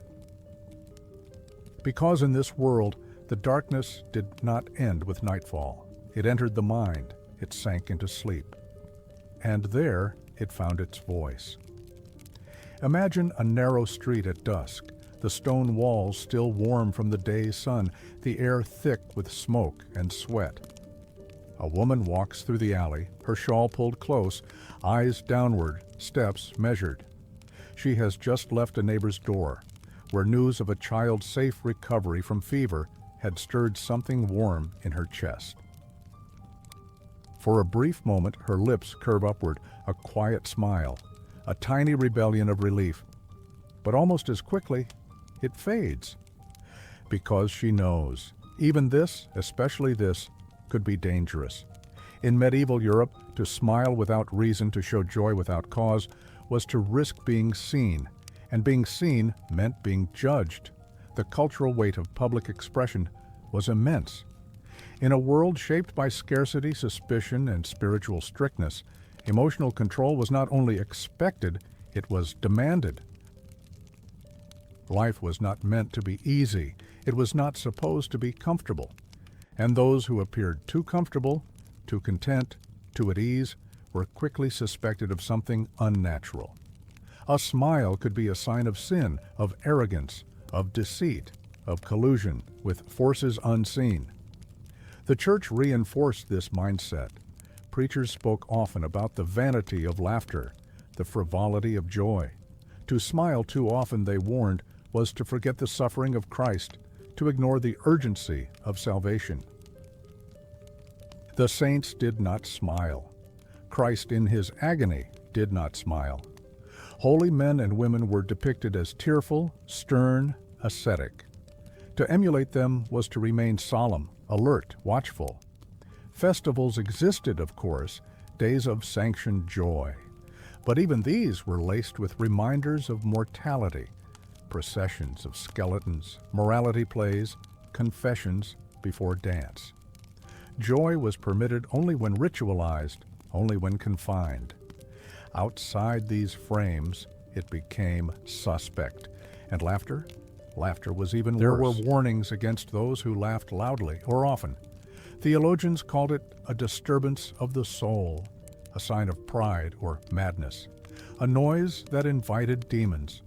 There were stories of women who laughed during Mass and were said to be possessed, men who smiled at funerals and were accused of cursing the dead. Smiles became coded, when given, when withheld, to whom and how. For women, the danger was sharper. A woman who smiled without reason was often labeled dangerous. If she smiled at a man, she could be accused of seduction. If she smiled alone, of witchcraft. If she smiled during hardship, of mocking others. Emotional restraint was part of the feminine code. Modesty required silence, and silence extended to the body. Lips should be still, eyes lowered, expression controlled. Even among family, joy had to be subtle. A mother's laughter with her child might be seen as pride. A girl's happiness over a new dress might be condemned as vanity. And worse, joy might invite punishment from beyond. There was a belief that to be too happy was to tempt fate. That joy drew the envy of the devil. That laughter echoed into hell. This fear was not just social, it was spiritual. Smiles were believed to leave a mark, to signal openness, and openness was weakness. The devil, it was said, could enter through the mouth, especially if open in mirth. Children were warned not to smile too wide, to cover their mouths when amused, to never laugh in church, at meals, during prayer, especially girls. In communities where rumors spread quickly, the smiling girl became a target. People asked questions. What was she smiling about? Who had she spoken to? What was she hiding? There are records of women brought before councils, accused of lightness, of disrespect, of strange behavior, because they smiled too often. These were not isolated incidents. They were symptoms of a larger truth, that joy was not neutral, it was political. And it was dangerous. Yet, within the constraints, joy persisted. It moved quietly. A smile shared in candlelight, hidden by shadow. Laughter stifled beneath a blanket. A joke whispered while kneading bread. Children making faces behind their elders' backs. The subtle rebellion of the human spirit refusing to die under weight. Imagine now a small gathering, 3 women in a kitchen, stirring soup, their hands cracked from work, their backs sore. One tells a story from her youth. The others smile, not openly, not widely, but enough. And for a moment, they are not afraid, not entirely. Then, a knock at the door, a pause. The smiles vanish. Because in this world, expression was never safe. The body belonged to others, the soul to God. And joy? Joy belonged to no one. It had to be hidden, buried, carried deep inside, not because it was rare, but because it was forbidden. A flicker of light kept alive behind shuttered eyes, a quiet defiance, a dangerous gift. The town gathers in the square. The wooden scaffold is already built, not for a man, but for a creature. A pig, its snout caked with mud, is dragged forward by a rope. Children whisper, old women cross themselves. A man in robes, learned and grave, opens a scroll. Charges are read: theft, maiming, murder. The pig stands accused. And it is not a game, it is not a metaphor, it is justice. In medieval Europe, animals were not only beasts of burden or sources of food, they were subjects of law. They could be summoned to court, defended by appointed lawyers, judged by magistrates. Their offenses recorded, their punishments carried out. These trials were real. Historians have uncovered dozens of records. Pigs tried for killing infants, roosters for laying eggs, a sign of the devil, cows for trampling, dogs for biting, and rats for eating grain. The logic was both simple and profound. In a society where divine order was paramount, where every misfortune had meaning, animals could not be innocent if their actions disrupted the human world. They were seen as moral agents, capable of being influenced by Satan, capable, in some twisted reflection of man, of sin. The most famous cases involved pigs. Free roaming in villages, they often entered homes, scavenged in cradles, attacked the vulnerable. When tragedy struck, an infant killed, a child wounded, grief turned to ritual. The pig was arrested, confined in a cell. A scribe would document the act, witnesses called, the pig's owner questioned. The accused might be dressed in human clothes for the trial, might stand beside a monk, might be sentenced to death by hanging, burning, or mutilation. The sentence would be carried out before the town, not as mockery, but as moral instruction. The process mimicked human justice. Because in the eyes of the church the world was not merely biological, it was spiritual. The body, whether human or animal, could be possessed, could act under the influence of evil, and if the devil could speak through women, through dreams, through storms, why not through beasts? Other animals faced different charges. A rooster in Basel was tried and burned for laying an egg, thought to be the work of sorcery.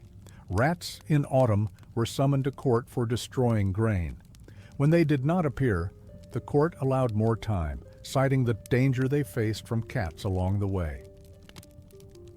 The absurdity is modern to us, but to them it was order. It was a system that kept fear in check. There were even legal defenses. Some lawyers argued that animals acted according to instinct, not will. Others claimed that negligence lay with the owners, not the beast. In rare cases, the animal was acquitted. The system, though strange, had rules, procedures, consequences. This form of justice mirrored a deeper anxiety. The world was unstable. Disease, famine, disaster, all arrived without warning. And in the absence of scientific explanation, spiritual logic filled the void. If a child died, someone must be blamed. If a harvest failed, something had to answer. And if no human fit the crime, then perhaps the crime came from fur or feather. Animals also blurred lines. They lived close to people, shared space, ate at the same table sometimes, slept in the same room.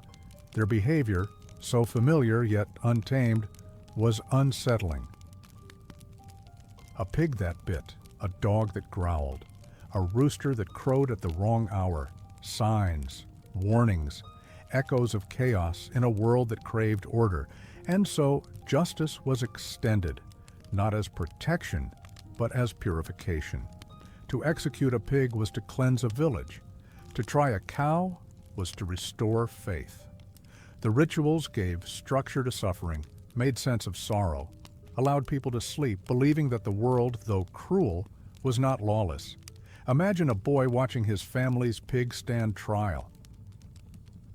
He does not understand why. Only that something awful has happened. A neighbor's baby is dead. His father is quiet. His mother weeps. And the pig, the same creature he once fed scraps to, will hang by the neck before sunset. He watches and he learns that even animals must obey, that even beasts must kneel to law, that fear dressed as justice can take many forms. In the end, these trials were not about guilt, they were about belief, about control.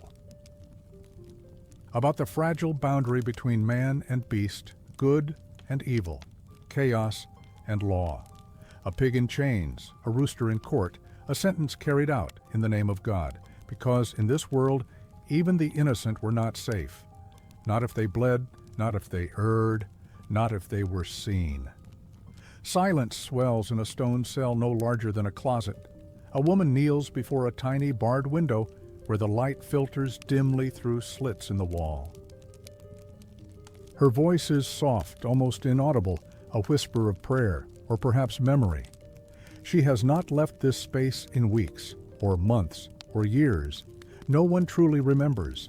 Her name, once known to the village, has been replaced by a title Anchoress, recluse, holy woman, or to some, ghost.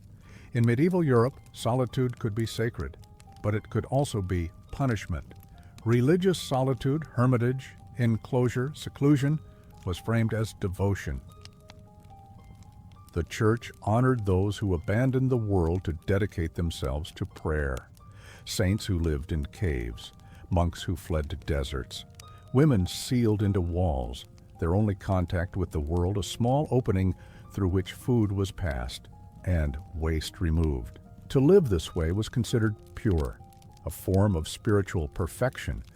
But the line between sanctity and punishment was thin. Many who withdrew into solitude did not do so freely. Some were pushed by family, by guilt, by fear, by the need to hide, to repent, to atone. Others chose it because there was no other path. Widows without protection, women accused of seduction, men burdened by shame. Solitude became both refuge and sentence. The anchor hold was one of the most extreme forms. Built into the wall of a church, it was a cell, often with only 3 openings, one for communion, one for communication, one for waste. The inhabitant would be blessed in a formal ceremony, sometimes even with funeral rites, marking the symbolic death of the self to the world. Once sealed inside, they rarely left. Some died there, some went mad. The church praised these lives, said they mirrored Christ's suffering, that silence brought clarity, that isolation cleansed. But the body did not always agree. Skin weakened without sun, muscles atrophied, minds unraveled. And while some found peace, others heard voices, felt eyes in the walls, imagined demons whispering through the cracks. Beyond the religious orders, solitude also marked social punishment. To be shunned was to be erased. A woman who bore a child out of wedlock, a man who confessed to doubt, a girl who survived an illness others feared. They could be excluded, slowly, deliberately, their presence avoided, their names removed from conversations, their existence tolerated, but not welcomed. Loneliness became a form of correction, a slow death of the self, and still, some chose it, because in a world so loud with rules, expectations, and threats, silence could seem like freedom, a small room, away from the eyes of others, a space where one could think, or stop thinking, where prayers did not need to be spoken aloud, where the cruelty of community could be exchanged for the cruelty of the void. There are records of recluses who wrote, who described their days in pages filled with longing for God, for light, for touch. They spoke of visions, of doubts, of the strange comfort of stillness, and of how time folded inside the walls. Hours became days, days became years, and the world outside faded. Imagine now a young woman, 17, kneeling in the dark. She was not always here. Once she danced, once she laughed. Then came the rumors, the accusation, the silence of friends, her father's shame, and finally, the ceremony. The door sealed behind her, the candle placed beside her bed. The priest's voice echoing down the narrow corridor as he blessed her solitude. She weeps, but quietly, because to weep too loudly is to invite suspicion. Even now, even here. And as years pass, she forgets her reflection, for there are no mirrors, no names spoken, only the sound of her breath, the scratch of quill on parchment, the occasional voice of a child at the window, curious, asking if the woman behind the wall is real. She is, but not fully. Solitude becomes a second skin. Not chosen, not refused, simply endured. And in a world that believed suffering brought salvation, her silence was considered holy. But holiness in this place felt very much like absence, and absence like punishment. A life lived between walls, a soul floating in prayer and dust, not seen, not touched, not remembered. A saint, perhaps, or just someone the world forgot. Imagine a village at dawn, the earth still cold beneath bare feet, the sky colored in shades of gray-blue mist. A farmer grips his hoe, preparing for another long day of tilling hardened soil. Nearby, his wife kneels at the hearth, feeding the fire with twigs, her hands already blackened by soot. In the distance, church bells toll. No one looks up. The rhythm of life is unchanging. And as they move through their tasks, feeding animals, preparing thin broth, dressing a child in worn wool, one fact binds them all: they do not know how to read. They will live and die, never having written their own names. They belong to a world without letters. In medieval Europe, writing was not simply a tool, it was a wall, a dividing line. A rare, glimmering power possessed by very few and out of reach for nearly everyone else. To be literate in this time was not merely to be educated, it was to be exceptional, cloistered, elite. For most, the written word was a mystery, a symbol of power, sacredness, and exclusion. The church, above all, was the keeper of knowledge. Monasteries were among the only places where literacy was cultivated systematically, where ink and vellum were tools of divine labor. In silent scriptoria, monks hunched over slanted desks, quills, scratching the surface of painstakingly prepared animal skins. Candles burned low. The air was thick with the scent of wax, damp stone, and patience. They copied the Bible, line by line, then again, and again, each letter a devotion, each punctuation mark a theological weight. But these books, massive, heavy, bound in leather, and often chained to wooden lecterns, were not meant to be read by the public. They were not even meant to be touched. Their very presence was symbolic, a visual affirmation of the Church's dominion over knowledge.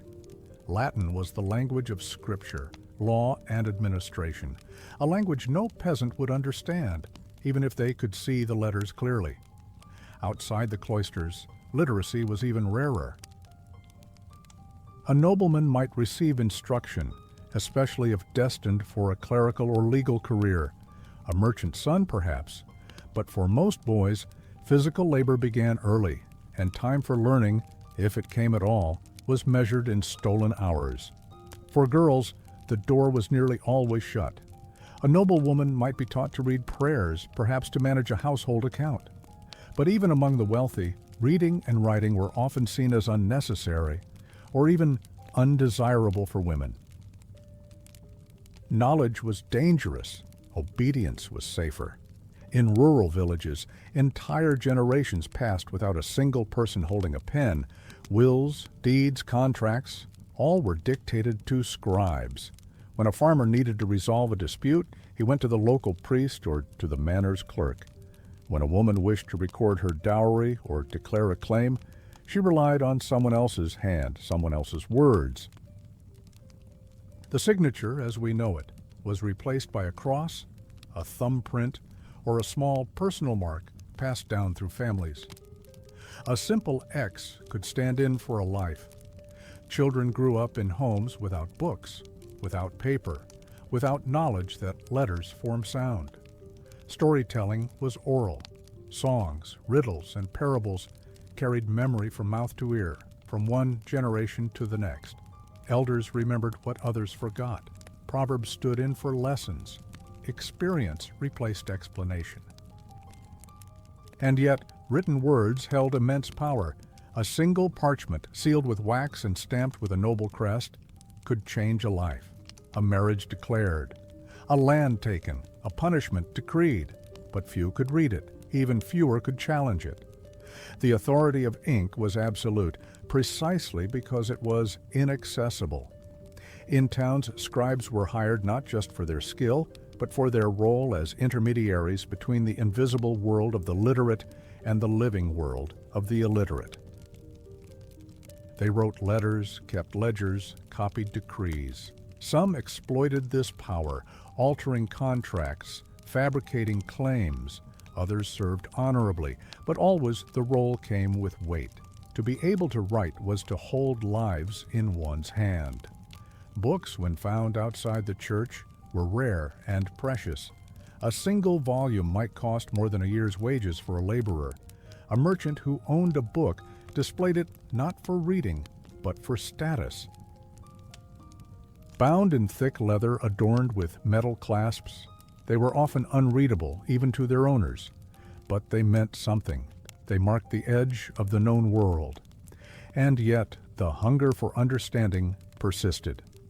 There are accounts of peasants staring at inscriptions carved into gravestones, touching the worn letters with reverence. Children tracing symbols in the dirt, mimicking the movements they had seen scribes perform. Some communities memorized prayers not just for salvation, but because repeating sacred words gave a sense of closeness to the divine script that governed the world. Imagine now a widow standing in the nave of a church, her fingers pressed to a cold slab of stone engraved with Latin. She cannot read what it says. She only knows it marks her husband's grave. She closes her eyes and whispers his name. The letters might as well be runes. They do not speak to her, but she feels them nonetheless. They are heavy with meaning, even if hidden. To be literate was to be touched by the divine, or by authority. And for those outside its reach, knowledge became mythic, unreachable, feared. Even within the church, the burden of literacy was immense. Monks feared error. A single misplaced letter in a sacred text could be considered sin. Scribes sometimes wept over their desks, hands cramping, eyes failing.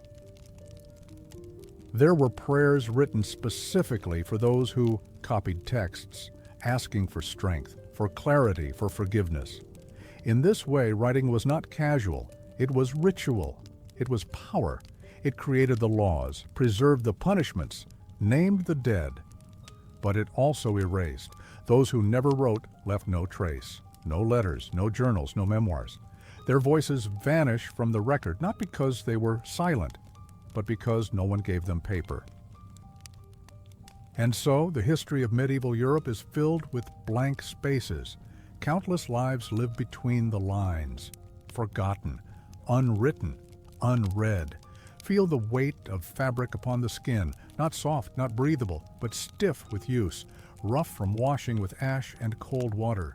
Smell the sour blend of sweat, wool, and mildew deeply woven into each fold. The garments are heavy, layered, unyielding. They chafe the thighs, bind the shoulders, restrict the breath. But there is no changing them. Not today. Not tomorrow. These clothes will be worn until they disintegrate, and even then, mended into life again. In medieval Europe, clothing was not merely protection from cold or sun. It was identity. It was status. It was punishment. And it was submission. Most people owned only one or two sets of garments. These were not seasonal. They were not replaced with trends. They were inherited, patched, repurposed, and often slept in. They were made of coarse wool, heavy linens, and in rare cases, for the rich, silks and velvets.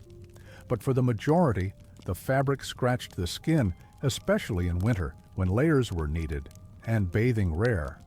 Clothes absorbed the body, its odor, its labor, its rhythm. And because they were worn constantly, they were also deeply symbolic. A person's place in society could be read by their color, their shape, their head covering, their shoes or lack of them. Sumptuary laws dictated who could wear what. Bright colors were reserved for the wealthy, fur for nobility. Certain dyes, like rich blues or deep reds, could only be afforded by the church or the elite. To wear something above one's station was not just frowned upon, it was illegal. These laws were enforced to keep people in their place. A peasant woman could be fined for wearing a headscarf too finely woven. A merchant could be punished for trimming his cloak with too much fur. The body, through dress, was constantly policed. And for women, the rules ran deeper. Women's clothes were restrictive in both form and symbolism. Long gowns that dragged on the ground absorbed dirt and disease, and sleeves often reached past the hands, impeding work. The fabric was thick and movement was limited. Lacing and layering made undressing time-consuming, difficult, almost ceremonial. It meant women could not flee quickly, could not change easily, could not choose freely. In some regions, married women were expected to sew themselves into their dresses each morning, stitching the final seam closed to signal modesty, chastity, and domestic obedience. Unsewing the garment was intimate labor, done at home, in secret, often by a husband. It was not merely practical, it was symbolic. The body contained, access controlled. Colors, too, had meaning. Black was for mourning, but also for the poor, because it was the easiest dye to create from soot and bark. Red could signal danger or lust, but also divine authority when worn by cardinals. White was purity, but hard to keep clean, and therefore mostly reserved for ceremonial use.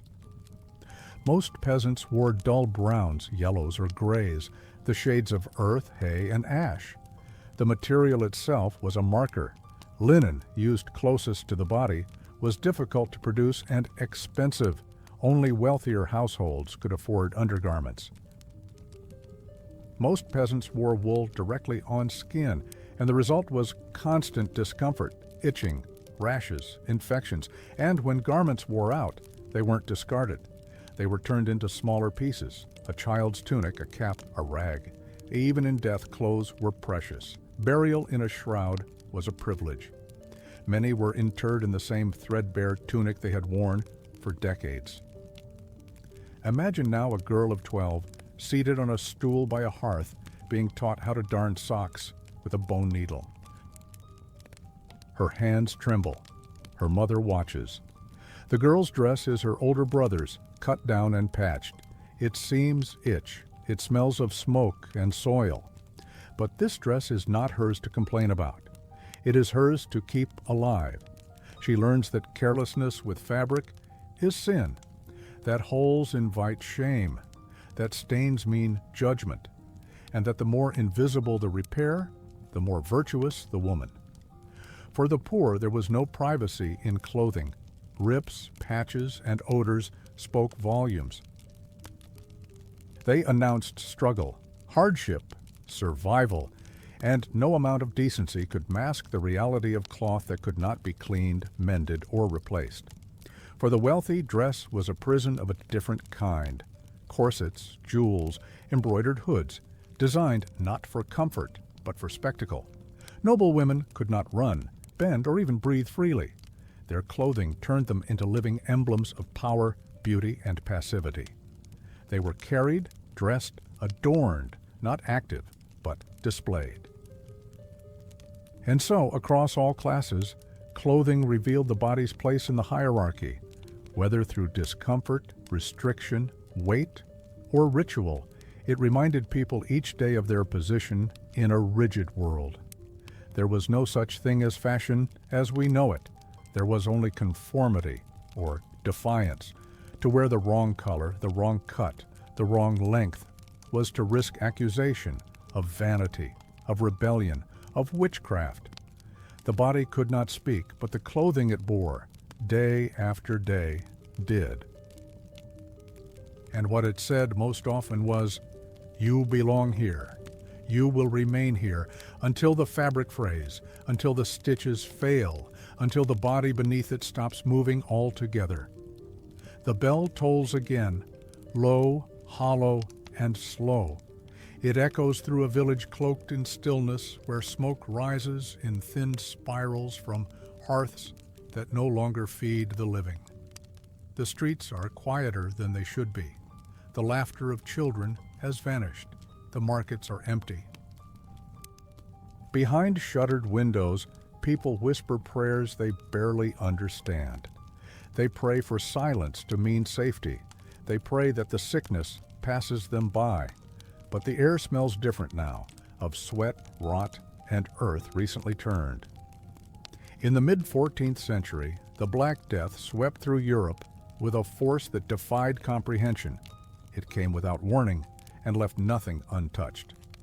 Whole villages vanished, cities drowned in silence. Death no longer came as a stranger. It became a neighbor, a constant, a shadow that settled into the folds of daily life. The plague was more than a disease. It was a collapse of order, of faith, of the fragile fabric that held medieval life together. People fell ill suddenly, a fever, a swelling, a blackened sore. Within days, sometimes hours, they were gone, and with them went the rules. Priests stopped giving last rites, doctors fled, friends avoided each other, parents abandoned children.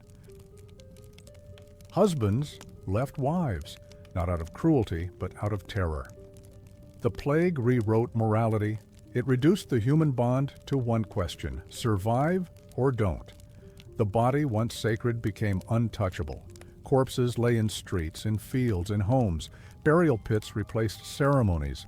The bells that once rang for births and weddings now tolled endlessly for the dead, mass graves filled with limbs and cloth and prayer scraps.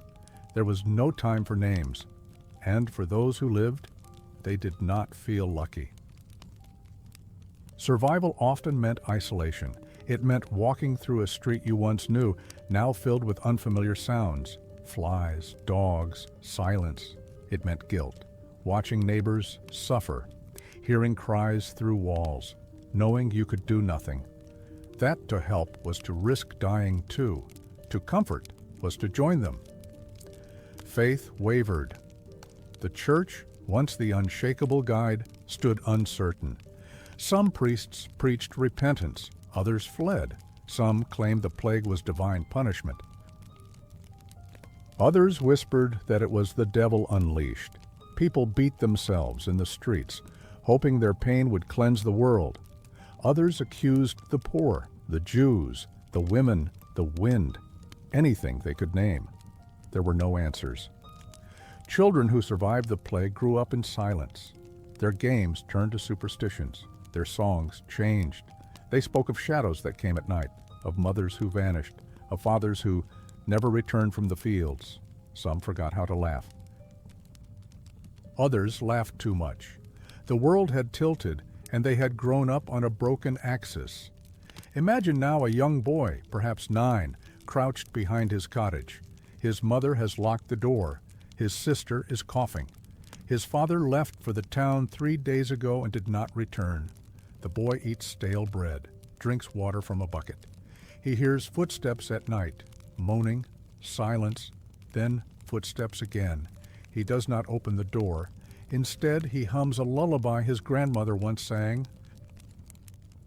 Not because it brings comfort, but because it is the last thing he remembers from before the world grew quiet, before the faces disappeared, before the bells never stopped ringing. The Black Death left more than graves. It carved absences into the world, empty places at tables, half-stitched clothes left on benches, meals half-cooked, fires left burning. It taught a generation that life was shorter than breath, and that hope, like touch, like prayer, could disappear overnight. Even after the plague receded, the fear lingered. Eyes darted in suspicion. Doors stayed closed. Children born after were told stories of bodies stacked like firewood, of priests who wore masks with beaks filled with herbs, of mothers who wept until their throats bled. The plague became folklore, then memory, then silence. But for those who lived it, silence was never enough. Because in that silence, they heard the names of the dead. They heard the prayers that went unanswered. They heard their own breath each night and wondered if it would be the last. And they learned in a way no sermon could teach, that fear has a sound. It is the sound of a bell, ringing, alone, and never stopping. The bowl is placed before the child, inside a thin gray liquid with a few floating grains. Oats or barley, it's hard to tell. The child, no older than 6, stares at it, her stomach twisting in slow rebellion. It's not just that the food is meager. It's that she's not allowed to eat it, not yet. The fast is not over. The priest said so, her mother said so, and so she waits, hands folded, while hunger gnaws softly at her ribs. In medieval Europe, food was never just sustenance. It was a measure of virtue, a test of discipline, a site of punishment, especially for the very young. Religious fasting was deeply woven into the rhythms of life, days of abstinence from meat, from fat, from pleasure. For the devout, fasting was not simply an act of self-control. It was penitence, sacrifice, a way of drawing closer to God by turning away from the body.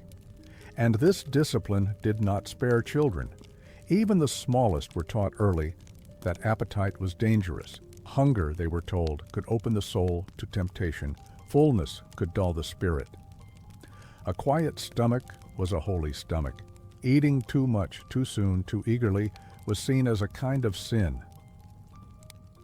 And so, during Lent, during Advent, on Fridays, on feast eves, on saints' days and fasting seasons, children were denied food not just by scarcity, but by doctrine. They were expected to learn to wait, to chew slowly, to swallow guilt. It wasn't only the church that enforced this. Parents did too, not always cruelly, but with fear. Fear that indulgence would corrupt, that a child too fond of food might grow into an adult too fond of flesh, of gold, of laughter. So girls especially were praised for restraint, for saying no, for eating less. A thin child was a good child. This control over appetite extended beyond the table. In many convents and religious schools, food was used as a method of moral correction. A child who lied might be denied her only meal. A boy who failed to memorize scripture might go to bed without supper. A girl who talked too loudly would eat standing, or apart from the others, or not at all. Fasting became a language of discipline. Some orders practiced holy hunger, a state where prolonged fasting was seen as saintly. There are records of young novices fainting during prayer, praised for their piety, of children who vomited bile, their bodies rejecting the nothing they had consumed. These were not anomalies. These were ideals. And while nobility feasted in grand halls, poor children learned a different lesson. For them, fasting wasn't symbolic, it was survival. When harvests failed or grain ran out, when the church took its tithe and the Lord took his share, what remained was little. The fast was no longer a choice, it was daily life. Religious calendars often aligned with agricultural hardship, so a child might fast for Lent, but also because the cupboard was bare. She might pray before bed, but also cry quietly, stomach hollow. In wealthier homes, fasting was more structured, more performative. A noble child might be forbidden meat, but served fish in elaborate sauces, bread soaked in honey. The hunger was symbolic, not real, but among the common people, the fast hurt. Imagine a boy in a monastery school, his fingers ink-stained, his eyes heavy. He writes a verse about virtue, about resisting the devil's temptations. Around him, other boys do the same. None of them have eaten since the night before. It's almost dusk now. Their stomachs ache, but they dare not show it. Because to hunger and say nothing, that is holy. To ask, to beg, to cry, that is shame. This logic entered the body. Girls who resisted food were called pure. Boys who avoided hunger were warned they might grow soft, and children who broke the fast were punished with shame. not just pain. Whispers circulated of saints who ate nothing but air, of mystics who survived on communion wafers, of holy men who starved themselves into ecstasy, and so children listened and tried. Some succeeded too well. There are stories of girls barely 12 praised for their fasting who wasted away in their beds, of boys who refused to eat for days and were told they were strong, godly until they collapsed, of parents who wept, not out of guilt but confusion. Was this not the path to heaven? In this way, hunger became more than physical. It was spiritual, political, gendered. To eat was to be earthly. To refuse food was to be closer to grace. And children, caught between survival and salvation, learned early how to quiet their mouths, how to silence their need, but the body remembers. It remembers the skipped meals, the withheld bowls, the praise given for thinness, the guilt sown into bread, and long after the fast ends, the hunger remains, not just in the stomach, but in the memory, in the bone. The room smells of ink, of damp wood, of wool soaked with sweat. A boy, no more than 8, sits on a hard bench, knees pressed together, spine rigid, eyes fixed on the worn hands of the schoolmaster gripping a rod. Around him, other boys, silent, motionless, watch the same hand, hear the same breath, await the same judgment. A mistake here is not corrected gently. It is punished. A missed verse, a wrong declension, a slow answer. The pain comes swiftly, not just to the body, but to the spirit. In the medieval world, school was not a place of imagination or joy. It was a battleground of obedience, where knowledge was dispensed through fear, where memory was forged in pain. Education was limited and, for most, inaccessible. Peasant children worked from an early age, and literacy was a luxury. But those who did attend school, usually boys from urban families, destined for church life or bureaucratic service, entered a world governed by harsh discipline and rote repetition. It was not about understanding, it was about submission. Instruction was almost entirely oral. Teachers recited, students repeated, pages were copied, sometimes memorized entirely, without comprehension. Latin was the dominant language, even though none of the students spoke it at home. The words they chanted had no connection to their daily lives. But still, they had to know them flawlessly. Mistakes invited pain. Corporal punishment was expected. A cane, a rod, a whip, or a strap. Tools of pedagogy kept within reach. A child who faltered was beaten. A child who resisted was beaten harder. Teachers were feared more than respected. The best student was often the one who cried the least. Silence was demanded. Fidgeting, whispering, even blinking too often could draw suspicion. Some students were bound to their seats. Others stood with arms raised for hours, books balanced on their heads, knees trembling. A single day might pass without food, without rest, but never without correction. And still, parents sent their children, not because they believed in education's joy, but because they feared its absence. A boy who could read might find work in the church, might escape the field, might earn coin, hold authority, escape hunger. But first, he had to endure the schooling. He had to be reshaped. The mind was seen as something to mold through force. In this context, curiosity was a liability. Questions were often ignored or punished. A child who asked why risked more than annoyance. He risked being seen as insolent. Knowledge was vertical, from the teacher down, never outward, never shared. To doubt a text was heresy. To mispronounce a prayer was disrespect. Learning was memorization, nothing more. Girls, when educated, were taught separately, if at all. A few convents offered instruction to noble daughters, reading, basic numeracy, embroidery, religious texts.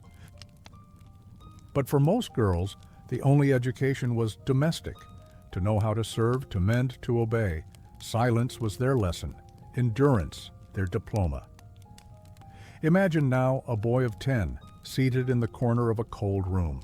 He holds a slate, cracked along the edge. His fingers tremble. He has forgotten the second line of a psalm. The teacher approaches. No words are spoken. The rod rises, falls. The boy does not cry, not yet. He breathes through the pain, counting the strokes in his head, remembering the verse even as his skin stings. Tomorrow he will not forget. The belief was simple. Pain creates memory. And so schools became quiet rooms of quiet suffering, where the body learned to sit still, where the mind learned to absorb, not question, where voices were lost, and the will broken, reshaped, and made obedient. Some students endured, some escaped. A few rose into the ranks of clerks, scholars, monks. But many more faded, their brief encounter with learning reduced to a memory of pain and silence. There was no joy in learning, no celebration of knowledge, only the lesson, obey. And for those who carry that memory into adulthood, the sound of a recited verse can still conjure the chill of stone, the snap of leather, the ache of a childhood spent not in wonder, but in fear. The village awakes with the crow of a rooster and the rustling of straw mats. Men rise to gather tools. Women tie cloth over unwashed hair and tend to coals in fading hearths. Children wipe sleep from their eyes and step barefoot onto earth they've known since birth. In this world, no one rushes to a mirror, not out of choice, but because there are none. No glass, no reflection, no clear surface to show one's own face, except perhaps for a bucket of water, rippling with wind and cloud. In medieval Europe, most people lived and died without ever seeing themselves. This absence of reflection was not merely material. It shaped how identity was formed and understood. In a time when personal documentation was rare and selfhood was neither nurtured nor named, the individual existed not as a center of meaning, but as a function of their place within a rigidly communal world. You were not you. You were someone's servant, someone's daughter, someone's hand in the field, someone's soul to be guided by the church. There was no concept of identity as we understand it today, fluid, expressive, individual. Identity in the medieval world was almost entirely relational and imposed. It came not from within, but from above. A man might live his entire life as Thomas, son of Alaric, and die as such. If he distinguished himself, it would not be with a surname, but with a descriptor. Thomas the blacksmith, Thomas of the marsh, Thomas with the crooked leg. These labels were tools. They described utility or origin, not personality, not spirit. The written word offered no help. Most could not write their names. Even those who could often used only one, a first name etched clumsily, sometimes replaced by a cross. Surnames were a luxury of record-keeping, reserved for landholders, nobles, or merchants. And even then they were unstable, shifting with generations, with marriage, with rumor. A sense of interiority, one's thoughts, longings, secrets, had no public outlet. There were no journals, no personal correspondence, no confession of self in art or poetry, unless filtered through religious doctrine. When voices reached the page, they belonged to saints, monks, and mystics, and even then were edited to reflect virtue, not vulnerability. The few who dared to speak with emotional clarity, visionary women, wandering preachers, solitary hermits, were often feared or punished. To claim a voice that did not echo scripture or social order was dangerous. Madness was a label easily assigned. So was heresy. And mirrors? For most, they were myth. Highly polished metal, usually bronze or silver, could give some reflection, but only the very rich owned such objects. Even then, they distorted more than revealed. Glass mirrors, rare and costly, were luxuries of Venetian workshops by the late medieval period. They reflected not the everyday person, but the adorned noble, the dressed woman with jewels in her ears, not the peasant with soot on her face. What would it mean to grow up never seeing your own face? To guess your appearance only by the way others looked at you? To never know the curve of your jaw, the shade of your eyes, the set of your lips? Your body was known by its use, how it worked in the fields, how it bore children, how it knelt in prayer, but not by its image. You learned who you were through labor and silence. Even emotion had no private mirror. A child who cried was hushed. A woman who smiled too brightly might be judged for vanity. Joy, sorrow, shame, all expressed through the body, but rarely named, rarely reflected upon. There was no language of therapy, no diaries to confide in, no portrait to study and say, "This is me." In art, figures were symbolic. Christ, Mary, saints, sinners, they had idealized features, repetitive poses, familiar clothes. Real people did not belong in paintings unless they were patrons, and even then they were stiff, formal, detached from feeling. Personality was erased in favor of type, expression flattened.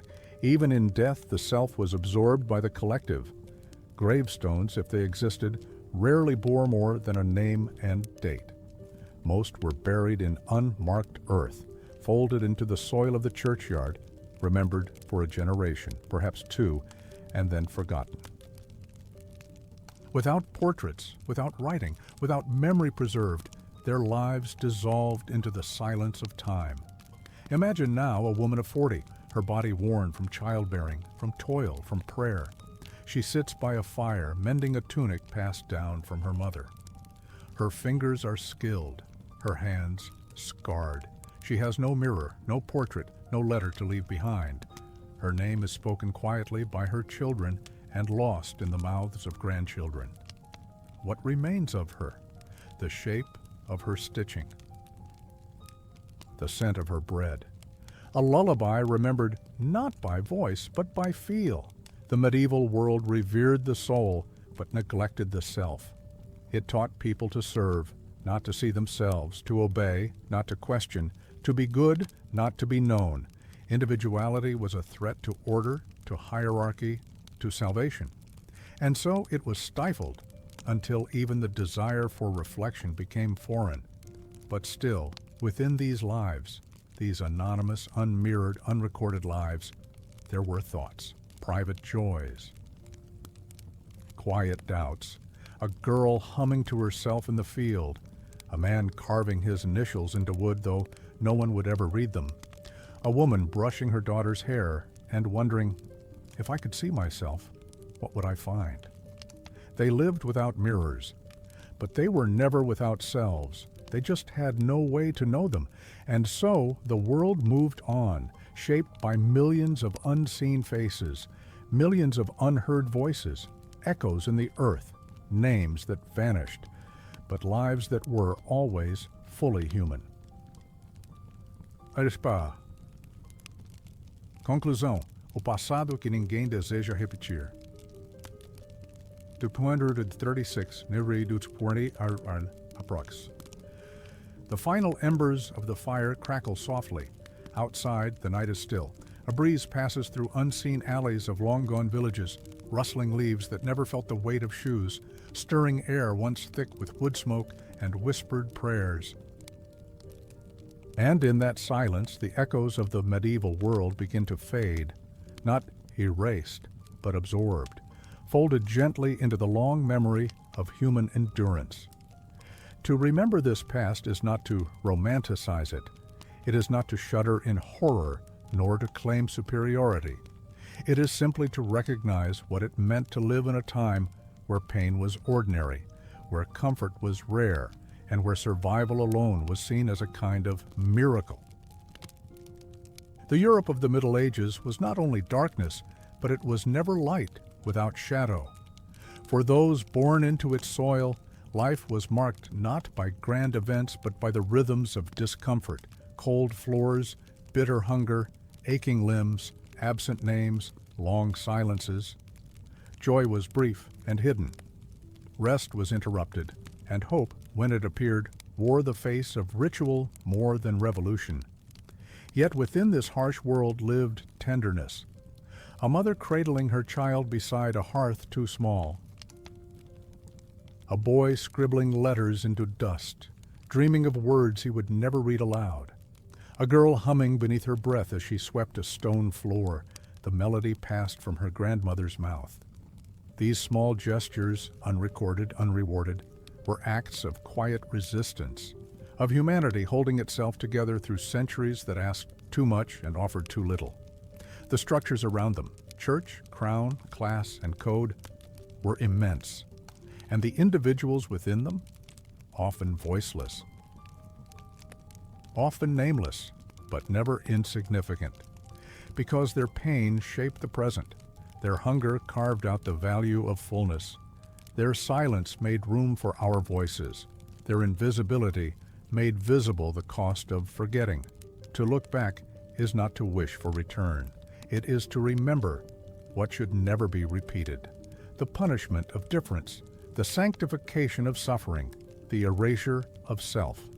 And yet, even as the centuries separate us, some things remain. There are still those who are silenced, still those who go unseen, still those who are told their feelings are too much, their needs too inconvenient, their existence too heavy. So we remember, not for spectacle, but for solace, not for guilt, but for grace. And in that remembrance, something soft unfolds. The quiet acknowledgement that pain has always walked beside us, that survival has always required tenderness, and that perhaps in honoring the hard lives of the past, we begin to hold our own with a little more care. Have a peaceful night. And if you enjoyed this deep dive into the past, I'd be grateful if you gave a quiet click on the like button and subscribed for more winding journeys through the captivating and complicated annals of history. Until next time, sweet dreams.